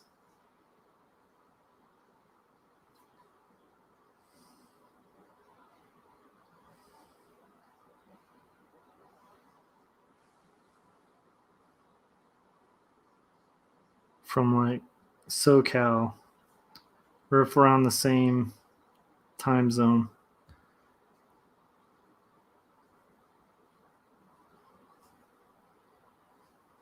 Because I would almost imagine you might be in Corey's time zone, but maybe not.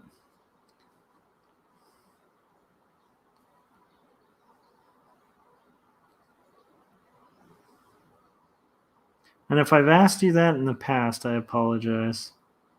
My memory is not always the best.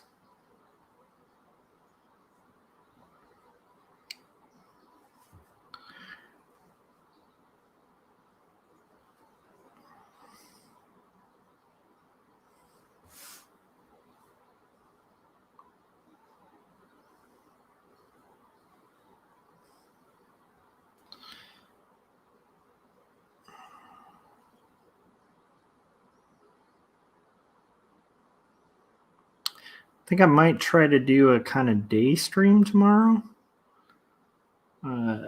Maybe in the morning while I work on this crazy other crowd scene that I have to work on. Cool. Well, we're getting there. I think I just have to fill the black in this large area. Something I like to do too when I'm filling large areas with black is like if I have like really inky fingertips, I'll just use those smudges as like some background, because why not? If I have to dry off my fingers from the ink, might as well get it on there. Let's see here. Okay, Adam said Walla Walla is the same time as California. That actually makes sense because we're all in the Pacific, right? So,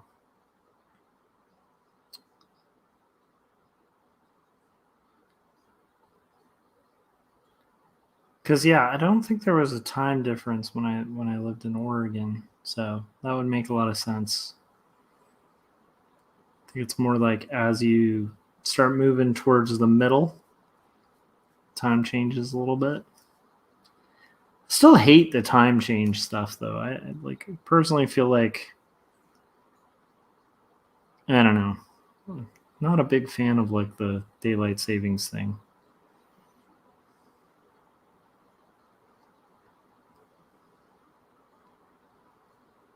Especially on this end of the ladder, because now it's like when I get off work during the weekends or weekdays, it's like a pain in the butt now because it's like super dark.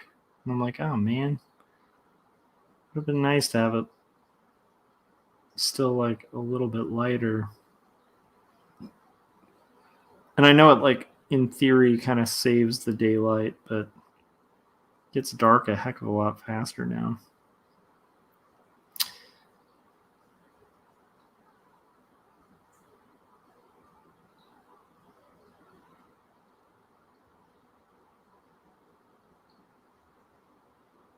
I will say it is fun the one day where you get an extra hour. I feel like that might be an argument for it, just so you get the joy of that one day where you're like, oh man, I have one more hour today. That is a really nice feeling.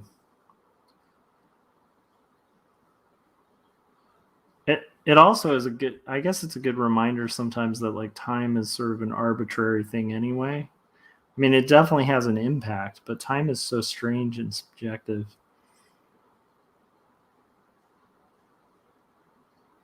Like, I've definitely had times in my life where, and I know we all probably have, but where like something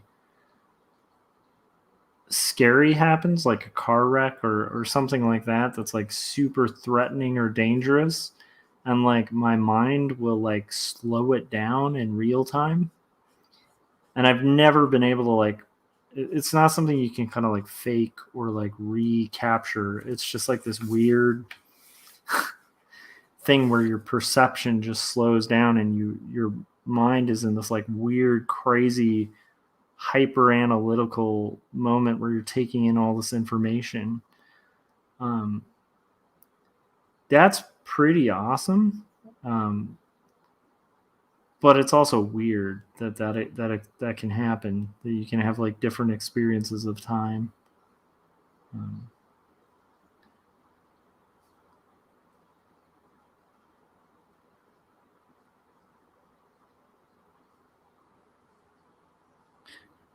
But I do try to remember that too when it comes to like things like making these books. Like some people might be intimidated by like years of investment into work.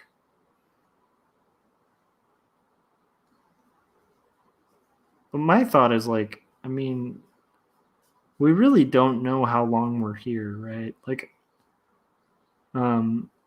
we don't really get to decide that. And so, like, for me, if I want to have books out, like, this is the time to do it. The time is now. And if it's going to take me years, then I should start now because I don't really get to pick how many years, you know? So I might as well start chipping at the iceberg now rather than just kind of pushing the iceberg off and off. But it is a weird thing. Some addresses for Walla Walla are actually in Oregon State.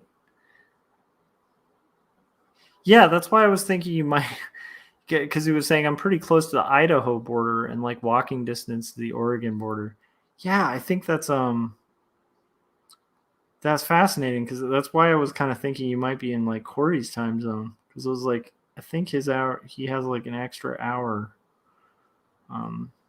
added, and it was just because you were so close. I remembered that you were saying you were close to Corey. That I was like, oh, maybe you're in the same time zone. But that wouldn't make a lot of sense.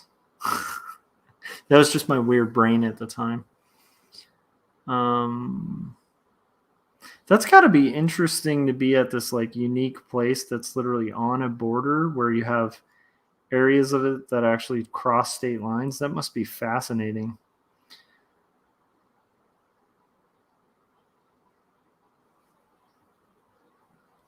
I was curious too, Adam, like if you're that close to the Oregon border, do you guys have a similar scenario as Oregon where it's just like flat rates? I don't think so, right? Like I think the tax code's a little different. Because one thing I do miss about Oregon was the fact that like you'd go to a store and it says like $9 and you pay like $9 for it and that's it. Like you know, if it said 901, you'd just pay 901. There's no like sales tax. And that was pretty cool. But I also knew people who would come up and visit and they'd buy like kind of more expensive items to avoid the tax in Oregon when they came up to visit and bring it back with them. So I was almost wondering if you guys do that. I was almost wondering if you guys do that. Like if you're kind of like, hey, like I want to buy a car. You like drive across to Oregon, buy it there, and then come back. I'm just curious.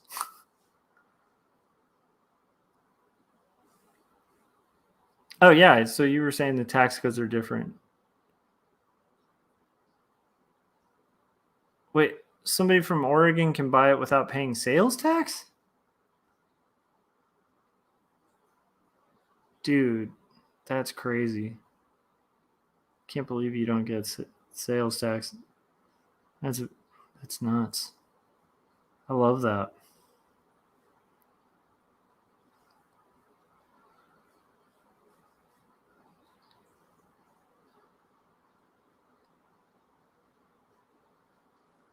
Yeah, I think if I were close to Oregon, anytime I needed to buy like a big ticket item, I would go to Oregon to do it. Save some money. Just big ticket items, you know, like little things here or there. But if it's like something that's in the thousands, like even guitars, like there's a large tax on a good guitar. Save yourself like hundreds of dollars doing that.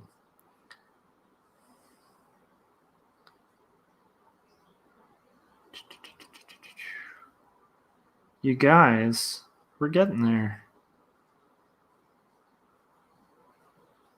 Making progress, finishing pages, doing what we do.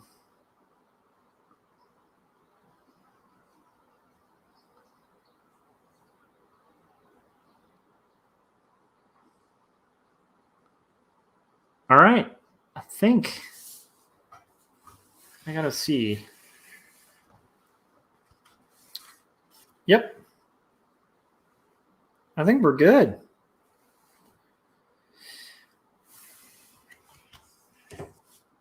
Okay. I close up my pen. And I think that'll do it. So, Adam was saying they ask what state you're from when you pay. At least they used to. Huh. Thank you, Adam. All right. Well, thanks for hanging with me in the chats. Thanks to Corey for coming on, and thanks to everybody who's watching this before or after the fact. And make sure you guys pick up my graphic novel, Two Stories. That's out through Marcosia. That's my story about faith and mental illness. And that you check out Jacob's Apartment. Just go to my website, joshuakemble.com. Click on Jacob's Apartment, and that'll take you to places where you can pre-order the book, or you can sign up at graphicmundi.org to get a notification when the book is released. So anyhow, that'll basically do it. I appreciate the company whilst drawing and working on comics. And I hope you guys have a lovely Saturday night / crazy early Sunday morning. And I will probably see you on Sunday. I'm going to try to do like a stream during the day tomorrow because I think on weekends, I think that just works better. And then I can hopefully like kind of hang with some of the people I don't get to see in the daytime. But I do love Night Gang, and I appreciate the Night Gang showing up. And I will see you guys on the next stream. And I hope you guys have a creative weekend. Bye.